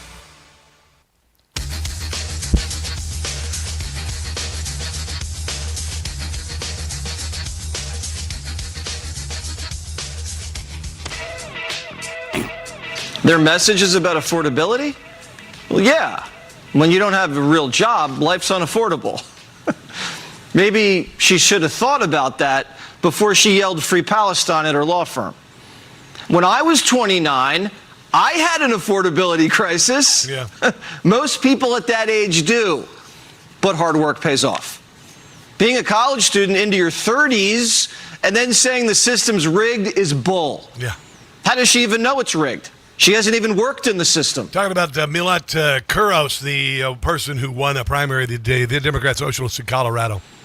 She's a student who serves coffee. Yeah. She wasn't born here, and then she's going to come here and blow it all up? Yeah. A system that's for 250 years worked better than anywhere in the history of the world, a lot better than Ethiopia. Yeah. Instead of living in a civilized society, Kami Mamdani wants us to suffer together, and that's communism. Yeah. He just doesn't understand how the world... You remember when I talked about candy aisle kids? When my generation, what happened is they didn't have candy aisles, okay? Meaning that every checkout line had candy in it, and if your kid said, I want candy bar, your mom would say no, and you'd say, well, I want a candy bar. So you say, if you bring that up again, we're going to have a little talk in the car. My hand is going to talk to your rear end. And then we come along with the Gen Z and to some degree millennials, and started making seats on the grocery carts, so that it's like guiding an aircraft carrier into the Panama Canal. Seat 4 with safety belts, and then they had to devote some lanes without candy because parents didn't know how to tell their kids no. Well, we're telling this Milat Karanabonalana, whatever the hell her name is, no. And we're about to deliver a spanking because, the rest of us working Americans who've been busting our rear ends. I'll use my nephew as an example. 30 years doing irrigation systems. And in the winter, he's got a snow removal business. Bust his butt. You shake his hand. You know a man who every day works with. He's got rough hands like a fisherman. And he's got a boat down at Lake of the Ozarks, and he's got a little cabin down there, and he's worked his rear end off of it for it. And this little turd, who has been in college for 12 years, made $30,000 and owes $250,000, thinks she's going to tell people like my nephew that they haven't earned what they got, and he's got white privilege. Really? We aren't going to put up with this crap. Homeboys, hillbillies, Hebrews. I told you, we aren't going to put up with this crap. Here's a little montage of Bernie Sanders, AOC, and Mamdani about their moist dream of socialism. None of them can agree on the elements of it, by the way. First, we're going to explain what democratic socialism is. And what this is a fool who flies private. He has 4 homes. He is an oligarch. Democratic socialism is about is saying that it is immoral and wrong that the top 1/10 of 1% in this country own almost 90%. Which is you. There are people in Congress on the Democrat and Republican side worth hundreds of millions. Ro Khanna's worth a couple $100 million. Own almost as much wealth as the bottom 90%. The emphasis in democratic socialism is on democracy. No, it's not. And it's not about, it's just as much a transformation about bringing democracy to the workplace so that we have a say and that we don't check all of our rights at the door every time we cross the threshold into our workplace. Because at the end of the day, as workers and as people of society, we're the ones creating wealth. For me, when you ask what does it mean to be a democratic socialist, for me it means to be fighting for a society in which dignity is guaranteed to each and every member of this place. Yeah, everybody does that in a civilized society, you moron. Every Republican says, yeah, we want everybody to live with dignity. You're not rediscovering the wheel here. And I believe that the state should play a critical role in the distribution of that dignity. The state should have control of the distribution of the dignity. How do you distribute dignity? You're not. You're distributing the wealth. And the ensuring that dignity is actually received. Oh, my God. It's just unbelievable. It's not going to work. It's not going to work. Here is Molly Hemingway with the state of the Democrat Party. And again, remember this, we're in the 250th anniversary of our birth. We've got the World Cup here. The world is recognizing how glorious this is. They tried to put Donald Trump in jail, take his fortune, impeached him twice, tried to kill him 4 times, tried to take him off the ballot. There's a reason why the 2020 election was rigged, and he is the president now as freedom and joy and patriotism are ascending. And then also you've got these anti-Semitic candidates who are running a month and a half out from the 25th anniversary of 9/11. It's not going to end well for the Democrat Party. Here's Molly Hemingway. Well, what we've seen recently with some of these election results, with their reaction to America 250, is that has just become general hatred of America. Yeah. Now, we saw some of that. We've had some of that for years, Yeah, not the best timing on that. That's what kneeling not really. At the flag or not, refusing to stand for the anthem, that type of stuff is a rejection of the patriotism that used to just be very bipartisan. Yeah. But unfortunately, in one sector of the country, it's just completely gone away. Democrats. Yeah, I was struck by what Vice President Vance said last night on the show as well, that just that common sense approach is no longer what you're seeing in the Democratic We don't want police, we don't want borders, we don't want prisons. Oh, yeah, that's common sense. Party, and that is a political problem for Democrats. Yes, they're able to put these left-wing, openly, avowedly socialist candidates into office. Nobody in their right mind wants to get rid of prisons and free prisoners and have an open border. No one in their right mind wants children to be able to change their genders through surgery and puberty blockers. In uniparty areas like New York City, or maybe even with what happened in Denver last night. But they're still doing that thing where they have other people who generally agree with those politics, but at least purport to be moderate. People like Abigail Spanberger in Virginia, for instance. They're not. But one of the things that's a problem is that this is what the entire Democratic Party is becoming. It's not just a few fringe candidates. Yeah, it's the death spiral into hell. I told you about it. Am I right? I'm just saying. I've been saying it, and they keep proving me right. Let's take a break and come back. This is the Rob Carson Show.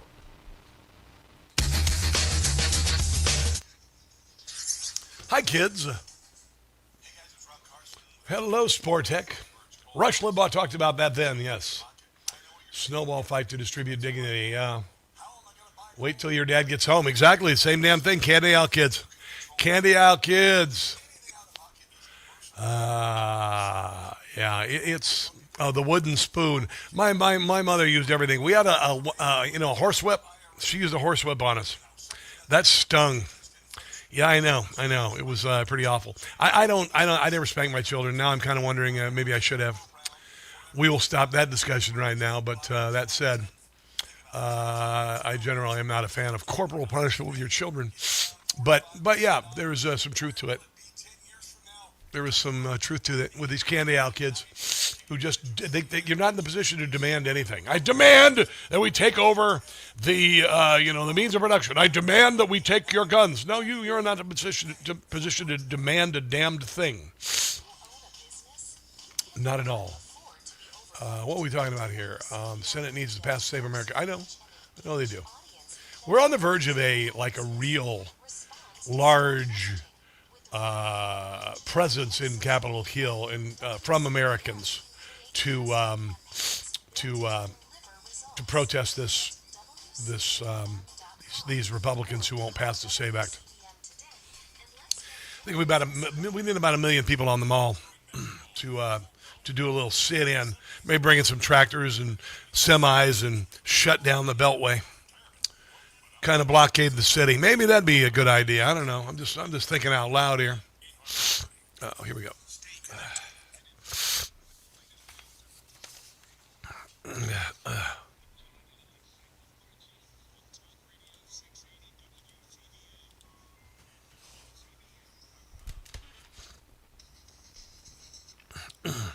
Dig it.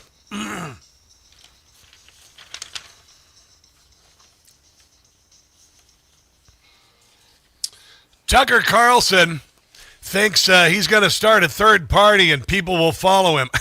I know. I mean, wow. What the hubris of this blue blood, Nepo baby. That's what he is. I've discovered he's a blue blood Nepo baby. I used to think he was mildly entertaining.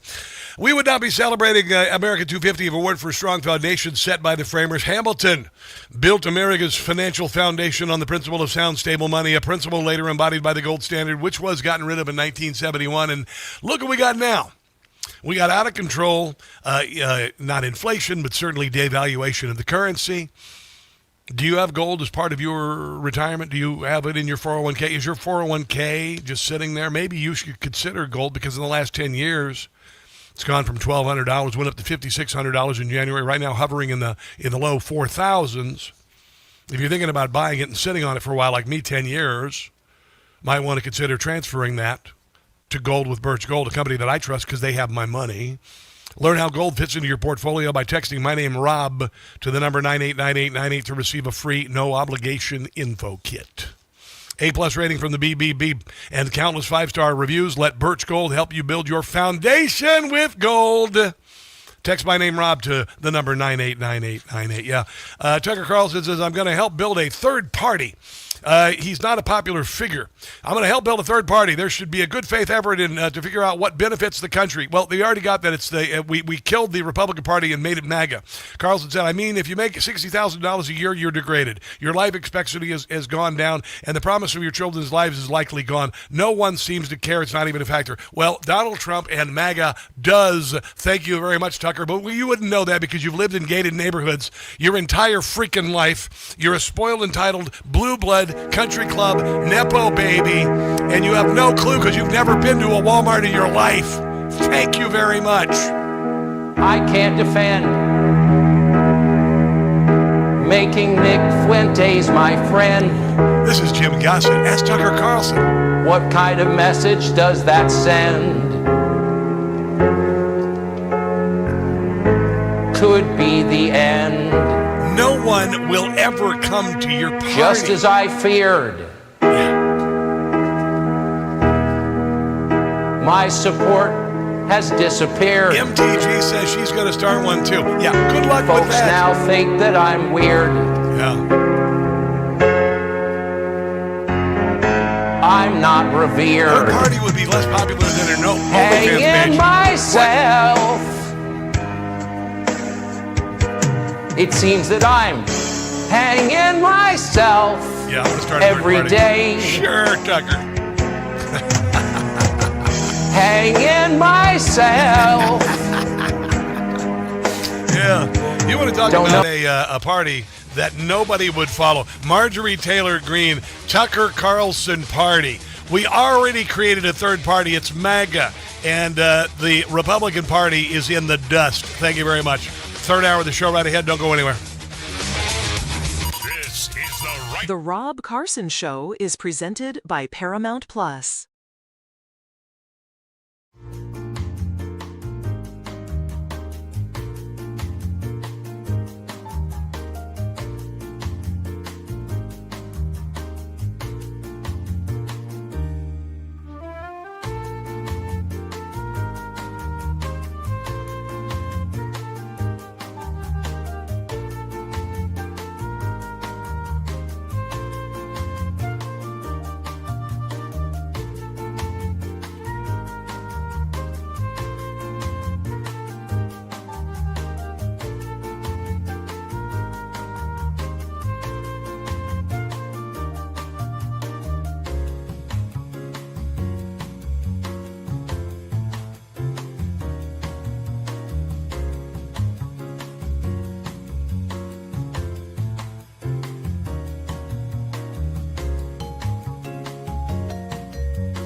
The Rob Carson Show is presented by Paramount Plus.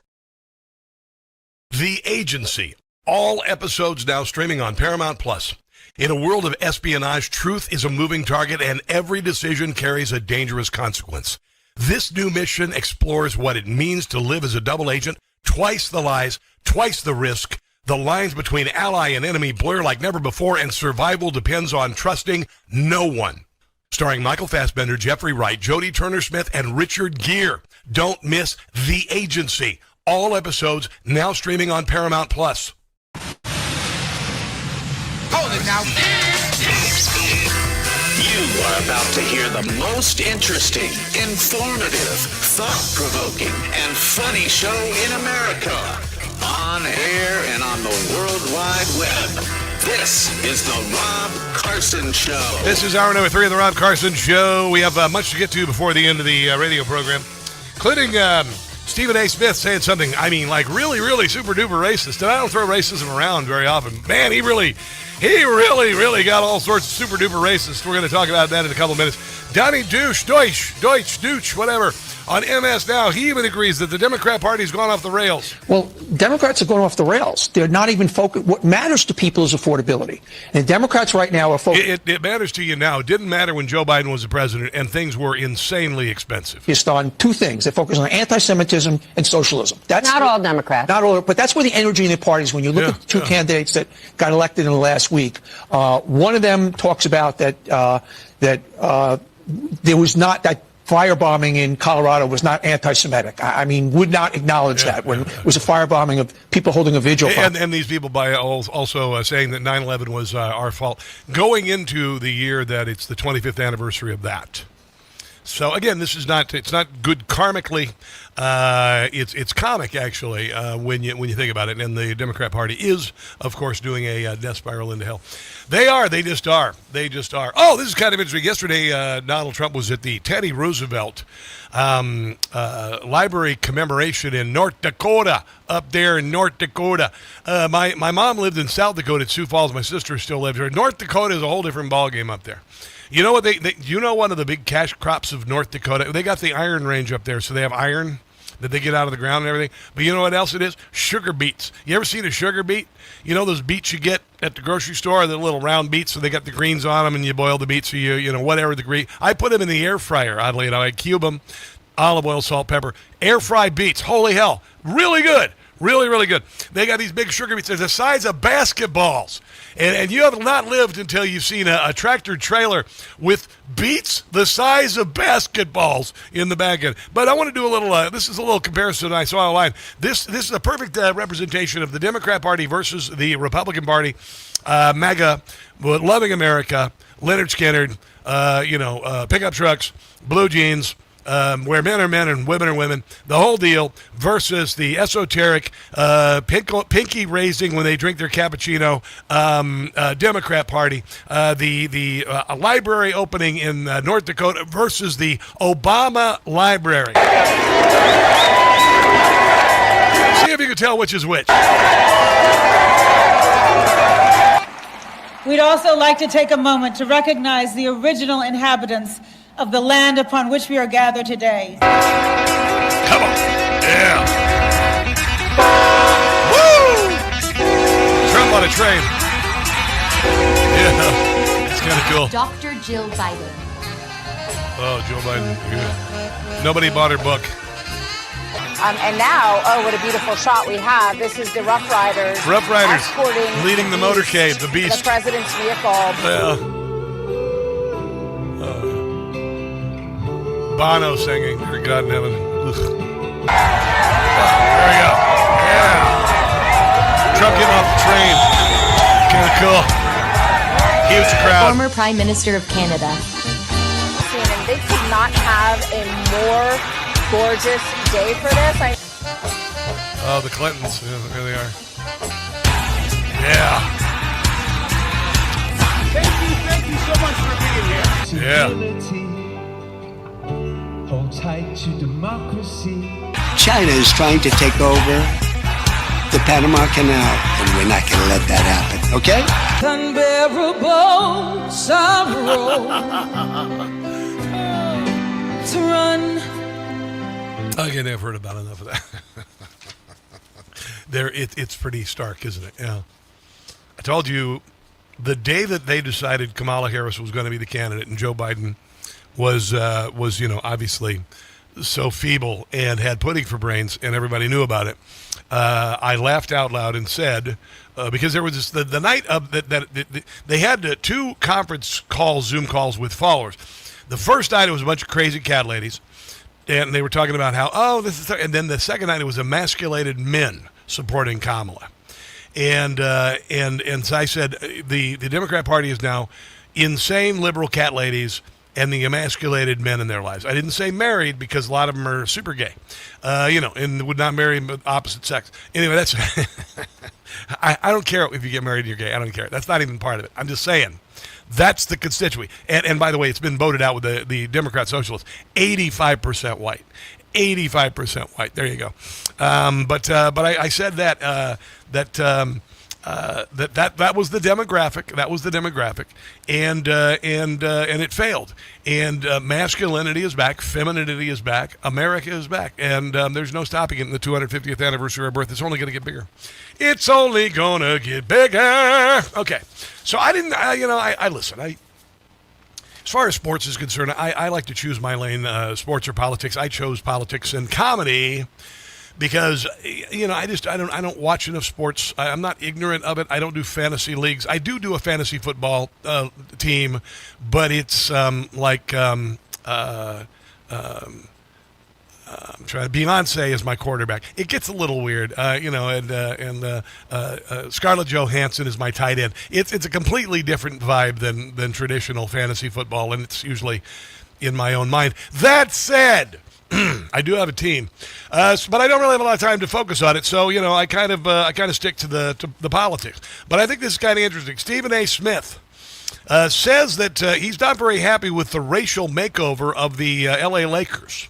Apparently, LeBron James is leaving for his final season to play somewhere, going to the Utah Jazz or I don't know if it's maybe it's not the Utah. And by the way, Utah Jazz, really? What the hell is Utah? It's like Miami Ice. It makes no sense. But anyway, he's going to leave, and apparently the Lakers made a move to acquire Walker Kessler from the Utah Jazz. He's a white guy. I know it's hard to believe that a guy named Walker Kessler is a white guy. It's like Bernie Nussbaum. Jewish? Really? For real? The move also gives the Lakers another white player who, along with Luka Doncic, that's Doncic or whatever, that's pretty white, right? Luka Doncic. You don't see any brothers named Luka, right? And then Austin Reeves. How many brothers do you have now? Austin Reeves. Honestly, Mike Jones. I mean, what else? I don't even know. I can get whiter than that to be quite. But anyway, apparently the 3 white guys is too much for Stephen A. Smith. Now, I understand that there are some events that different people, even races, migrate to. If you look at the Winter Olympics, far more white people in it. That's just the way it is. And if you go into a ski slope, you go skiing, it's going to be mostly white people. I don't know why it is. It's not a stereotype. It just happens. All right, and there are a lot more. Some athletes are I don't know. I'll maybe say basketball. Certainly, there's no doubt about that. A good share of the athletes are black. All right, that's just the way it is. It's just the way it is. A lot of it's cultural. A lot of it is it's heroic. There is something hubris about, or not hubris, but there's something about the sport. It's very cool. It's a dream. It's a dream to become an NBA player. You know what I'm saying? So maybe that's it. But I guess I kind of have a problem with Stephen A. Smith just going after the L.A. Lakers, not for acquiring skilled players, but for too many white people. And am I wrong on this? Your 3 top players are white dudes? Really? This ain't golf. This ain't baseball. Hell, it ain't even soccer. What y'all think this is? Hey, I'm white and I don't play golf. What the hell? What are you trying to stereotype me? Honestly, what, really? Really? Not all of us play golf, thank you very much. This basketball. In NBA history, when have you seen your 3 most prominent players on a basketball team all be white? The Celtics, about 1978. That takes you to the promised land. Somebody got to say it, so I'm saying it. This is basketball. I'm not complaining. I'm simply... Oh, I think you are. Making the point. The Los Angeles Lakers. You ain't going anywhere being led by 3 white dudes. It says you can't win if they're white guys playing. In today's generation... I could see if it was like a dance competition. Basketball. I'm letting you know right now, it ain't happening. And Luka's a bad brother. And Austin Reeves is no scrub. And they both have earned what they have earned. And then with LeBron James or some other brothers I get. But those two and Walker Kessler, you ain't scared. You know what else? I'm a white guy. I don't like polo shirts. I don't like them. I don't like to wear them. Yeah, I just, no. So stop it. Anybody with that? And Rob Pelinka has done made this white dude central. I like hot sauce. I eat hot sauce and everything. No wonder LeBron James walked out the door. I don't know. I think it's kind of, to just say, to discount white players because they're white players, it rubbed me the wrong way. I don't know, whatever. Meanwhile, in the NBA, which is pretty racist, I don't know if you knew this, Caitlin Clark, since she joined the league, ticket sales up 60% from 2023. Merchandise up 500%. TV broadcast value at $3.1 billion. And they want to drive her out of the league, which is, I mean, suicidal. It's suicidal. Guest contributor Janisha Adams-Ginyard is a woman, actress, professional wrestler, among other things. And here's what she had to say about the WNBA and Caitlin Clark, kind of, along the lines a little bit, maybe more severe than Stephen A. Smith. She is targeted for so many different reasons. One, these WNBA players, they're bullies. They're jealous. They're envious. Yeah. I believe there's some underlying racial energy there as well. You have veteran players. Oh, I don't know. Just because they call her a white girl all the time. I don't know if racism or they're considering her race. Players who have been in the WNBA for years, and they feel like they didn't get their recognition. They didn't get their marketing. But Caitlin Clark entered the WNBA a phenom. Yeah. This has been her whole entire life. She's been breaking records. Her resume proves it. She scored more points than any college basketball player in history, including Christian Laettner. Her accomplishments. Yeah. She was the Rookie of the Year for the WNBA. She was. Right? So you have players that are mad at her status, but she earned it. She earned it. She's fought for it. She's very competitive. Yep. She's an athlete. Yep. And they're trying to take little digs at her when they can. And these refs, they're senile, and they're acting like they don't see it. Isn't that just what mean girls do, though, right? A little bit of that going on, too. Let's take a break and come back. This is The Rob Carson Show.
CBM. Rejoin. Dig in.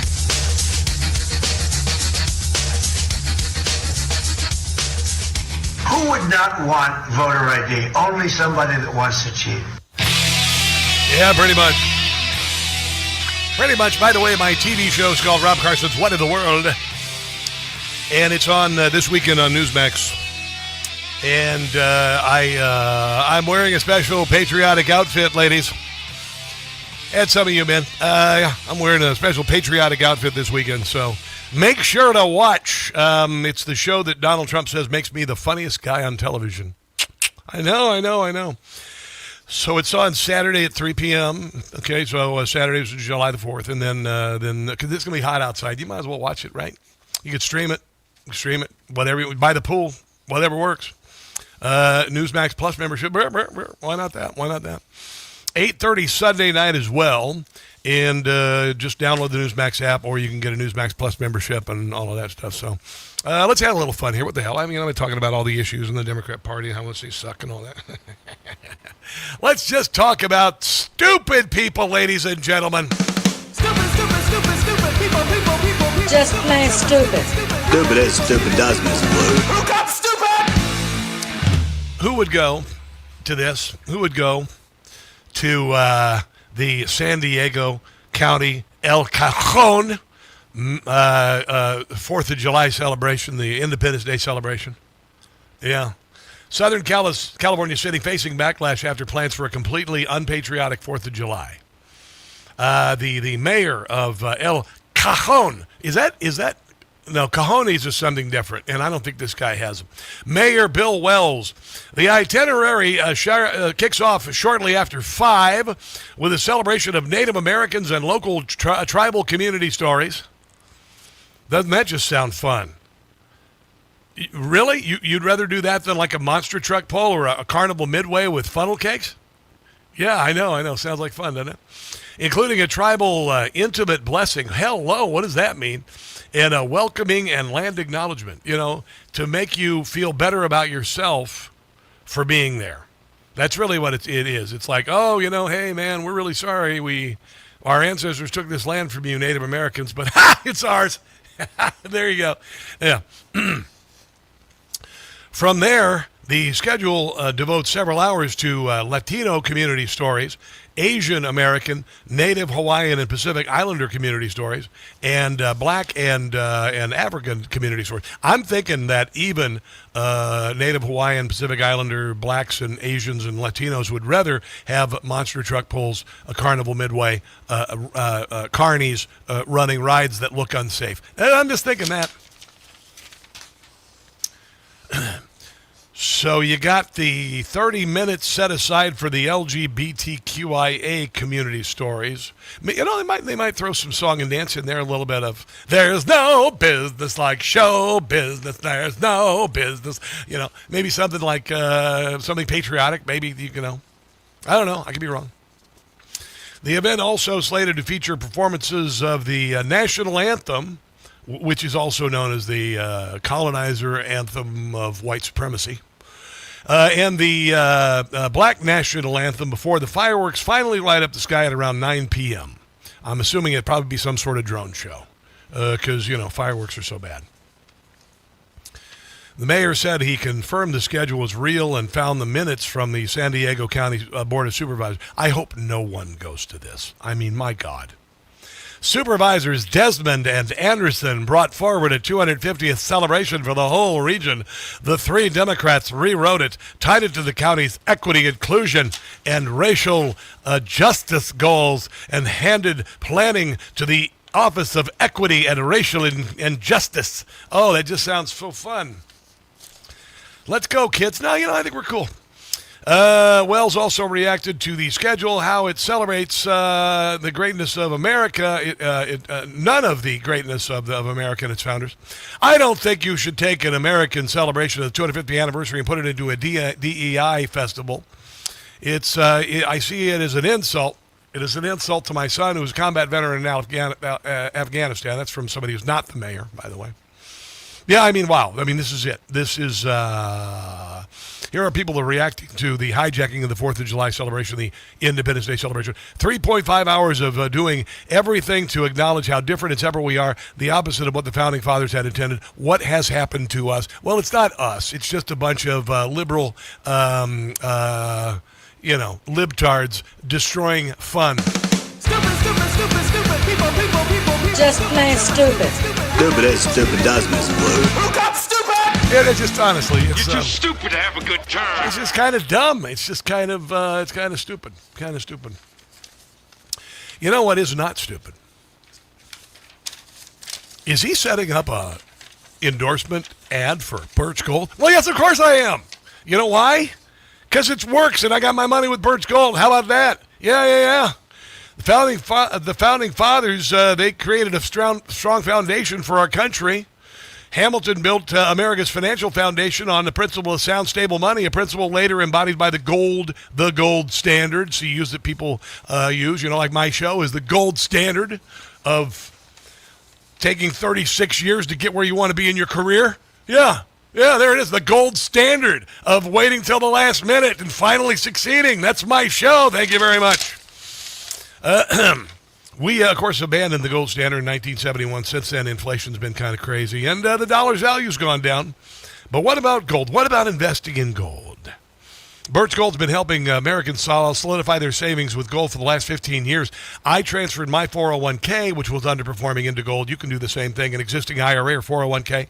And all you got to do is just text my name, Rob, to the number 989898. You'll receive a free, no-obligation info kit. A free, no-obligation info kit. A-plus rating from the BBB. Countless 5-star reviews. Let Birch Gold help build your foundation with gold. Thank you very much. Text my name, Rob, to the number 989898. That's Rob to 989898 for Birch Gold. What do we got? I'm going to play that entire new FIFA All-American patriotic butt-kicking song that I played yesterday in one fell swoop. Let you hear the whole thing coming up. We're going to talk about birthright citizenship on the other side of the break. Even the Washington Post says that the Supreme Court made a really bad decision.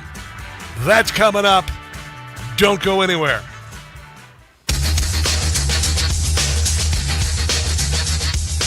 Hey, listen, are you a... The Rob Carson Show is presented by Paramount Plus. The Agency. All episodes now streaming on Paramount Plus. In a world of espionage, truth is a moving target, and every decision carries a dangerous consequence. This new mission explores what it means to live as a double agent. Twice the lies, twice the risk. The lines between ally and enemy blur like never before, and survival depends on trusting no one. Starring Michael Fassbender, Jeffrey Wright, Jodie Turner-Smith, and Richard Gere. Don't miss The Agency. All episodes now streaming on Paramount Plus.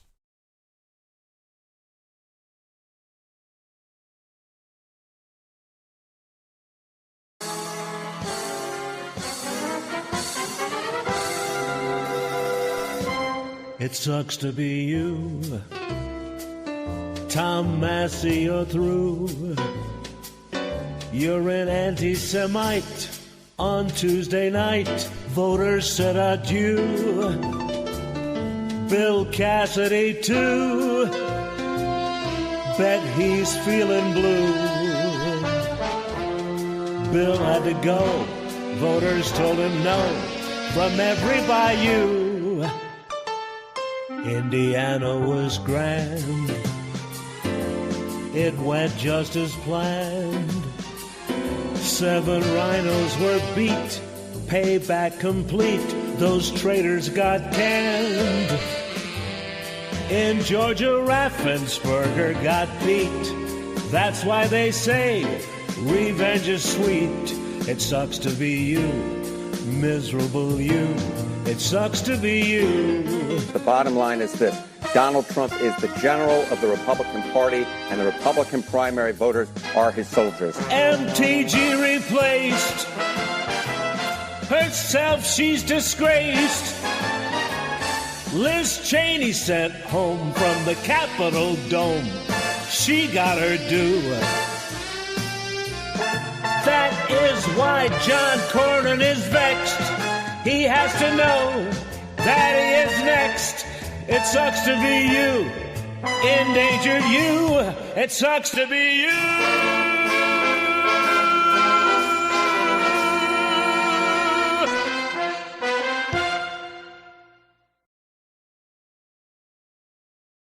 Hey guys, it's Carson for Ghost Bed. Do you really want another summer like last summer, barely sleeping because you were too hot all night? People blame summer heat for bad sleep when it really may be their mattress trapping heat. And if you already sleep hot, summer only makes it worse. That's why I switched to Ghost Bed. Helps keep you cool all night, no waking up sweaty, tossing and turning, or throwing the covers off at 2 a.m. Cooling tech is built into every mattress. It's not some expensive upgrade you have to pay extra for. Hot sleepers are some of Ghost Bed's happiest customers. Read the reviews. You get incredible support, less stiffness, deeper sleep, more rested mornings. I got my Ghost Bed about 6 months ago, and it changed my life. Ghost Bed gives you 101 nights to try it at home. You can sleep on it all summer long and feel the difference for yourself. How many more summers are you going to waste on bad sleep? Ghost Bed is currently having their 4th of July sale, offering my audience an extra 10% off. Go to ghostbed.com/Carson. Use the promo code Carson. That's ghostbed.com/Carson, promo code Carson.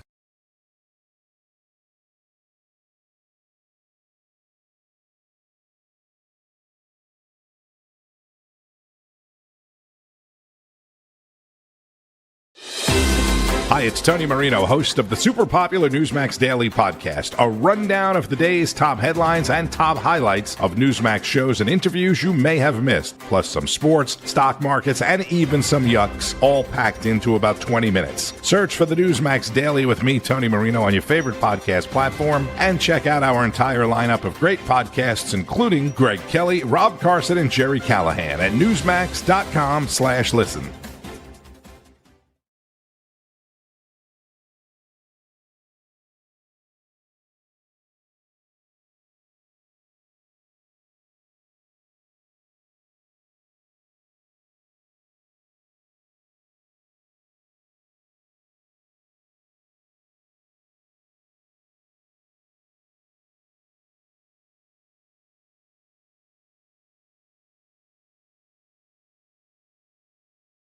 Now back to the Rob Carson Show, presented by Paramount Plus.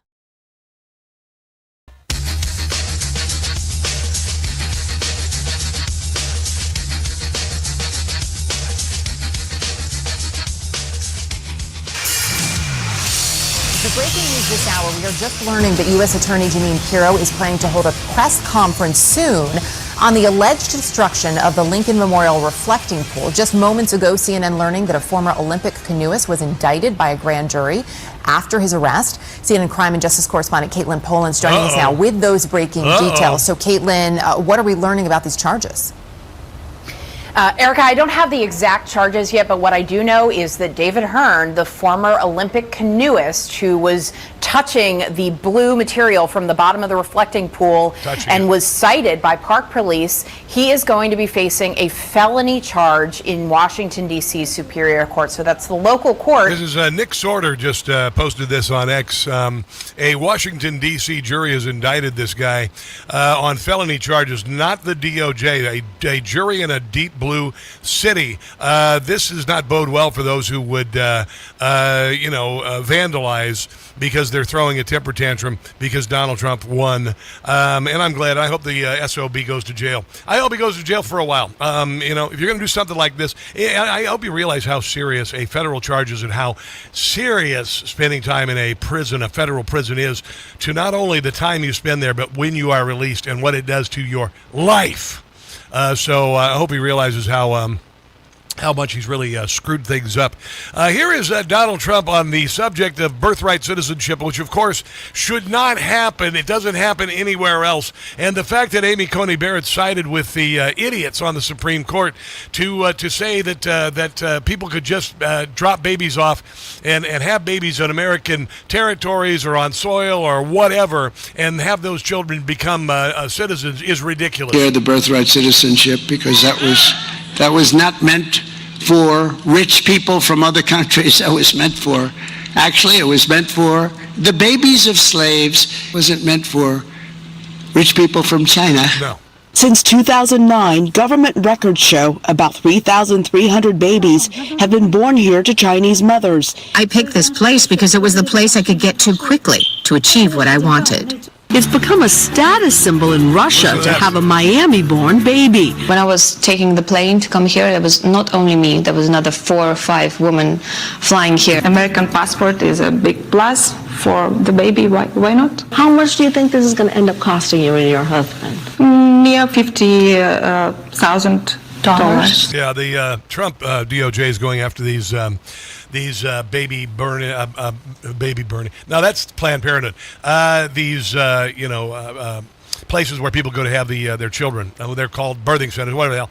Anyway, even the Washington Post agrees the U.S. Supreme Court overreached by trying to prevent voters and politicians from shaping the rules about who can get shares of American citizenship. The justices decided more than they had to as they rejected President Trump's executive order curbing birthright citizenship. That's according to an op-ed there. The case should have been decided on narrower ground. Declining to reach the constitutional question would have allowed that citizenship debate to continue, blah, blah, blah. Even the Washington Post thinks it's ridiculous for you to not to claim allegiance to another country, just come to the United States, have the baby on American soil, and that child become a citizen. It's utterly foolhardy, ridiculous, and shameful, and should be an impeachable offense of the justices who did this. Here is Peter Schweitzer. He's written a bunch of great books, including Clinton Cash. He's written some book about Red China and whatnot, talking about how the Chinese are abusing the birthright in America. No, according to the Chinese government itself, they believe that every year on average, since 2013, roughly 100,000 Chinese babies have been born in the United States. That is a government estimate from China. Yes, research firms in China put that number sometimes even higher. Yeah. The problem is our federal government doesn't know. We don't track this. They don't put on a birth certificate the nationality of the parents. So that's the inherent problem. We don't know the scope of it, but China says it's massive. And that means since 2013, Laura, we're looking at potentially more than 1 million quote-unquote U.S. citizens that are being raised in China. They're citizens only because their mothers came here to give birth. Aren't you getting kind of tired of being bee-slapped by the third world? Kind of tired of it. Kind of dang tired of it, you know? Trillions of dollars being stolen by the Russian mafia and Somalians who are 89% of the time are on welfare in places like Minneapolis. Kind of tired of being bee-slapped by the third world, to be quite honest. Here's a little bit more from Peter Schweitzer with regard to Chinese having babies on our soil. And the problem is that these individuals, they could remain in China. These children could be raised in China. When they turn 18, they're U.S. citizens. They can vote. They can vote in U.S. elections. They can get government jobs. They can sponsor, when they're 21, they can sponsor their parents to get permanent resident status in the United States. They can sponsor their siblings spouses, and their siblings' children to come to the United States. So it's a massive problem, but there are things the Trump administration can do to fix. And is doing, and they should. This is something I found this morning, and this is an example of this. A woman coming here from Nigeria via Great Britain, I guess, to have a baby, about ready to pop, by the way, and was stopped. No, please don't beg me. She's in an advanced state of pregnancy. It's quite common for pregnant ladies to travel overseas so that they can have the baby in whichever country to automatically get that passport. What's your final destination today? No, today. Today, London. Okay. I'm going to the US tomorrow. You're going to the US tomorrow, okay? Go to the when US. you went for your American visa, did you tell the visa officer that you were pregnant? You didn't? Oh, didn't tell them that they're pregnant, but couldn't really hide it because your stomach is sticking out like that. No, okay. Is there any reason why you didn't tell the visa officer that you were pregnant? Well, because I wanted to, make the baby a citizen. It didn't come up. Okay, what I'm going to do is... The woman is only 7 weeks away from giving birth, yet has decided to visit her sister in America, claiming she will return 3 weeks before her due date. It says that you're free to travel. Babies born in the UK don't automatically qualify for a British passport, but babies born in the US do automatically qualify for an American passport. So it's quite common for pregnant ladies to travel overseas so that they can have the baby in whichever country to automatically get that passport. Sarah is suspicious of the woman's motive for travelling to the US via the UK. Yeah. But she could also be in breach of airline regulations for travelling whilst pregnant. When is she due? 5th of June. When is her return? Yeah, because you can't fly at a certain stage of pregnancy because the atmospheric conditions when you go up, even if the plane is is pressurized properly, there still is a change of pressurization, which of course could cause the water to break. I know these things because I got a woman pregnant twice. The woman is in that I know of. Breach of the airline's policy, but as she has a valid US visa, Sarah must now contact the US Embassy. Uh-oh, doesn't like she's going to get in. Hi, it's Sarah. I'm at the airport at the moment. I just wondered if you could give a call to the American Embassy so that they can check an American visa for me. She's at the airport today, and she's in an advanced state of pregnancy. So if you can just give them a call and find out if they're happy with that, and if so, then we can let her travel. It's minutes before the flight leaves, but whether or not the pregnant woman will be on board is up to the US Embassy. Right, okay. All right, I'll do that then. Okay, thanks very much. All right, thank you, bye-bye. Okay, that was the American Embassy, and they want to speak to her today. The flight will be leaving without the pregnant woman. Now Sarah must tell her the news. So what I've done is I've contacted the visa man and explained your situation. What he'd like to do is can you go back to the embassy here in Lagos, show him all this paperwork, and he'll want to speak to you. Yeah, she didn't get in. She didn't get in because she was caught, and there's going to be a lot more of that. Donald Trump closed down the southern border. They said it couldn't be done. The Supreme Court said that this is fine. Donald Trump will find a way around it. Let's take a break and come back. This is the Rob Carson Show.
One thing I would like to see updated is the word homeless to the word unhoused.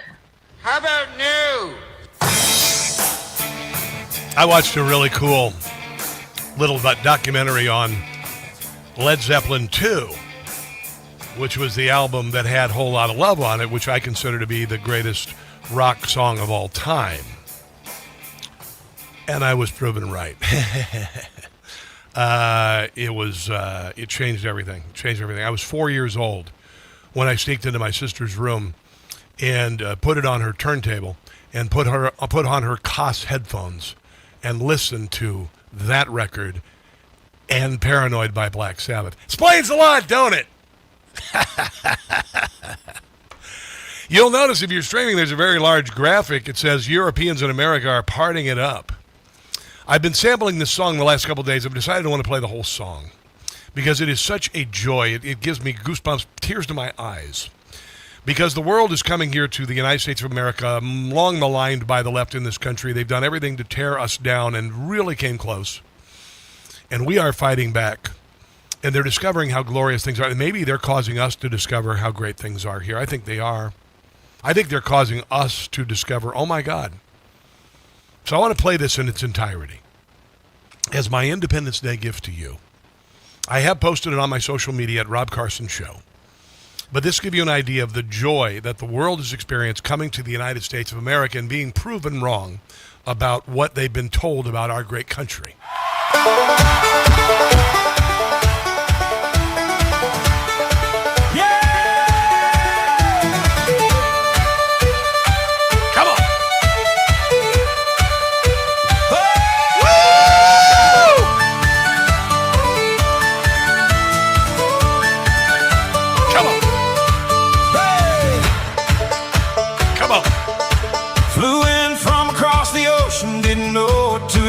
Saw the skyline out the window and I nearly broke my neck.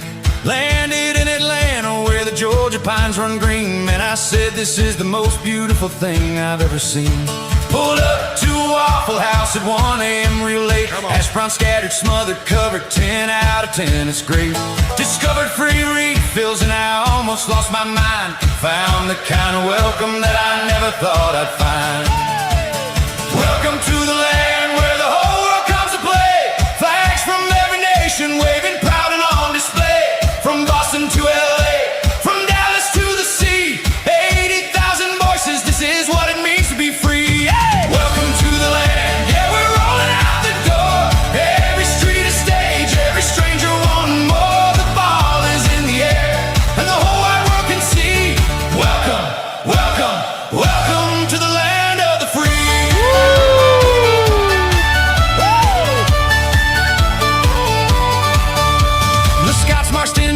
With their bagpipes ringing clear, kilts and tartan everywhere, the whole city stopped to hear.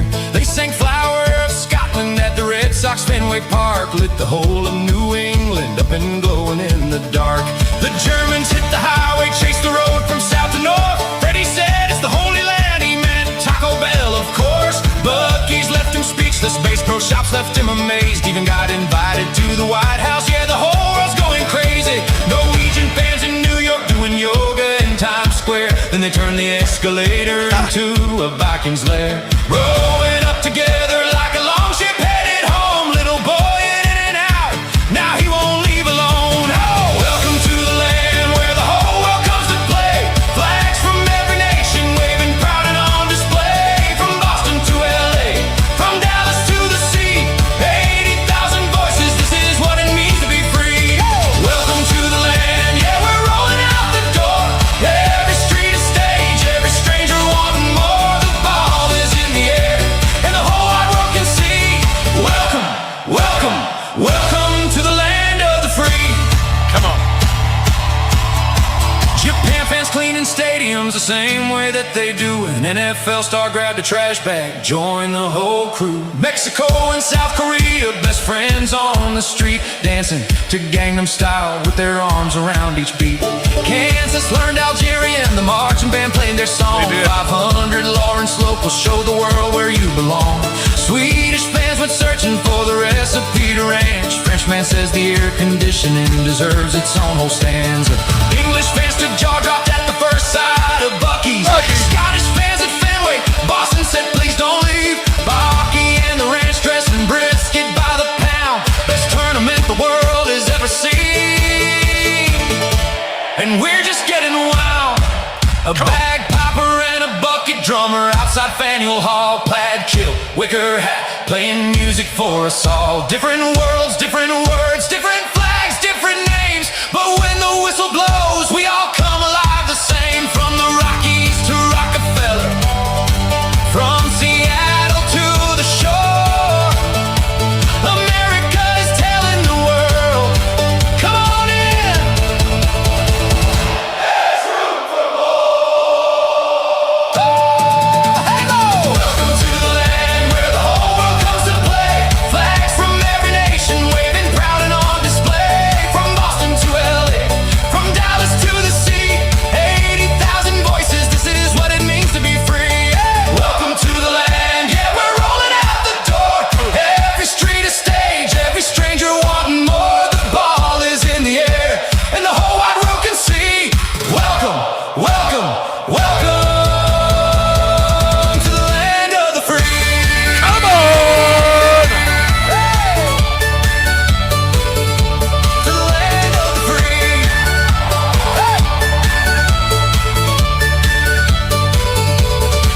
From the people who came here and fell in love with the land, to the people who live here and reached out a hand. One beautiful game, one beautiful truth. The whole world is welcome, and the whole world came through. You know the thing about that song? Every one of the people featured in that song, every country, every people in that song have been welcomed here, and many of them have all become citizens of this country. None of those countries can say it. That's why this is such a resounding success, is because from Scotland to Germany to Nigeria to Siberia, whatever the hell, all of those countries had people leave and become citizens of this country, and no other country on earth can say that. That's what makes us so great. Let's take a break and come back. This is the Rob Carson Show.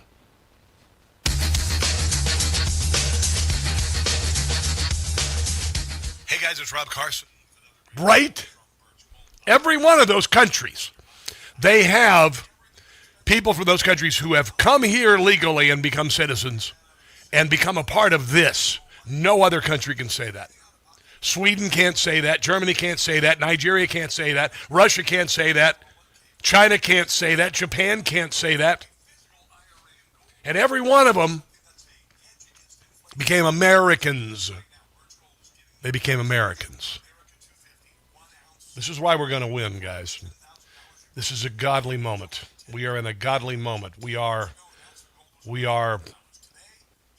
there's a reason why we are one nation under God. There's a reason why we became the greatest engine of individual and economic liberty in the history of mankind, bringing the world from the dark ages.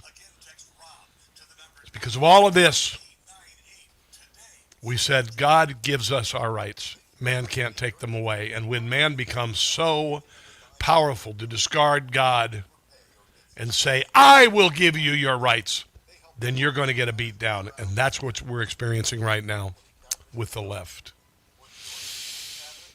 That made me feel good. Isn't that good? Isn't that a great song?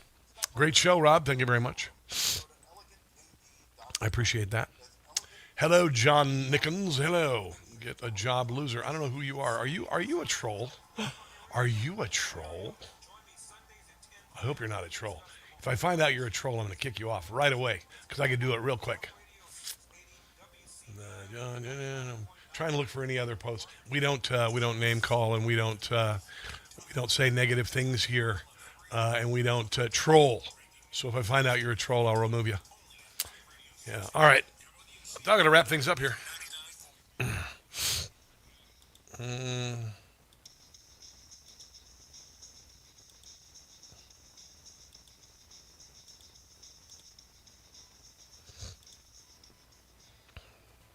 Wasn't that a good song? Love that song. Love that song. And I posted it on my social media. Make sure to go to all of my social media at Rob Carson Show. It's easy. TikTok, Instagram, the Truth Social, Getter, Facebook, LinkedIn, X, everywhere. I'm everywhere. You can't hide from me. I'll find you. I'll find you. Sorry, did I let that happen? Let me see. Before I go, what was I going to do here? I was going to do. Pete Hegseth this morning. He was out on the National Mall. A bunch of jerks were down there, and he decided to call out these mouthy losers who were trying to whiz on the birthday of America. No matter what. In fact, this background noise this morning is perfect. It's the sound of ingrates, of ingratitude, of people who are so blinded by ideology they can't see law and order and common sense in front of them. Yeah, so we're done with them, right? We're going to roll over them. We're going to defeat them. We're going to overwhelm them with joy and faith and patriotism. And we are no longer going to live in darkness. Darkness had hold of us for a long time. It had poisoned our cities. It had poisoned Washington, D.C. Donald Trump came in, and while he's endured all of this rock throwing, all of this assault, and even attempted murder, and we stood by this man, and we stood by this country, and this is going to be the greatest 4th of July ever. And for the left who doesn't want to celebrate, screw you. Screw you. Stay home, wallow in your misery, wallow in your darkness with presumably your cats, because honestly, we don't want you around. We are here to express joy, just like all of those people coming here for the World Cup. Watch my TV show this weekend. God bless you. America is founded because many have fought and many have died to keep it as founded. Donald Trump, our soldiers. And until Monday, don't catch the stupid. I love you guys. God bless you. The Rob Carson Show is presented by Paramount Plus. Information. Truth is freedom. Is Newsmax. It's real news for real people.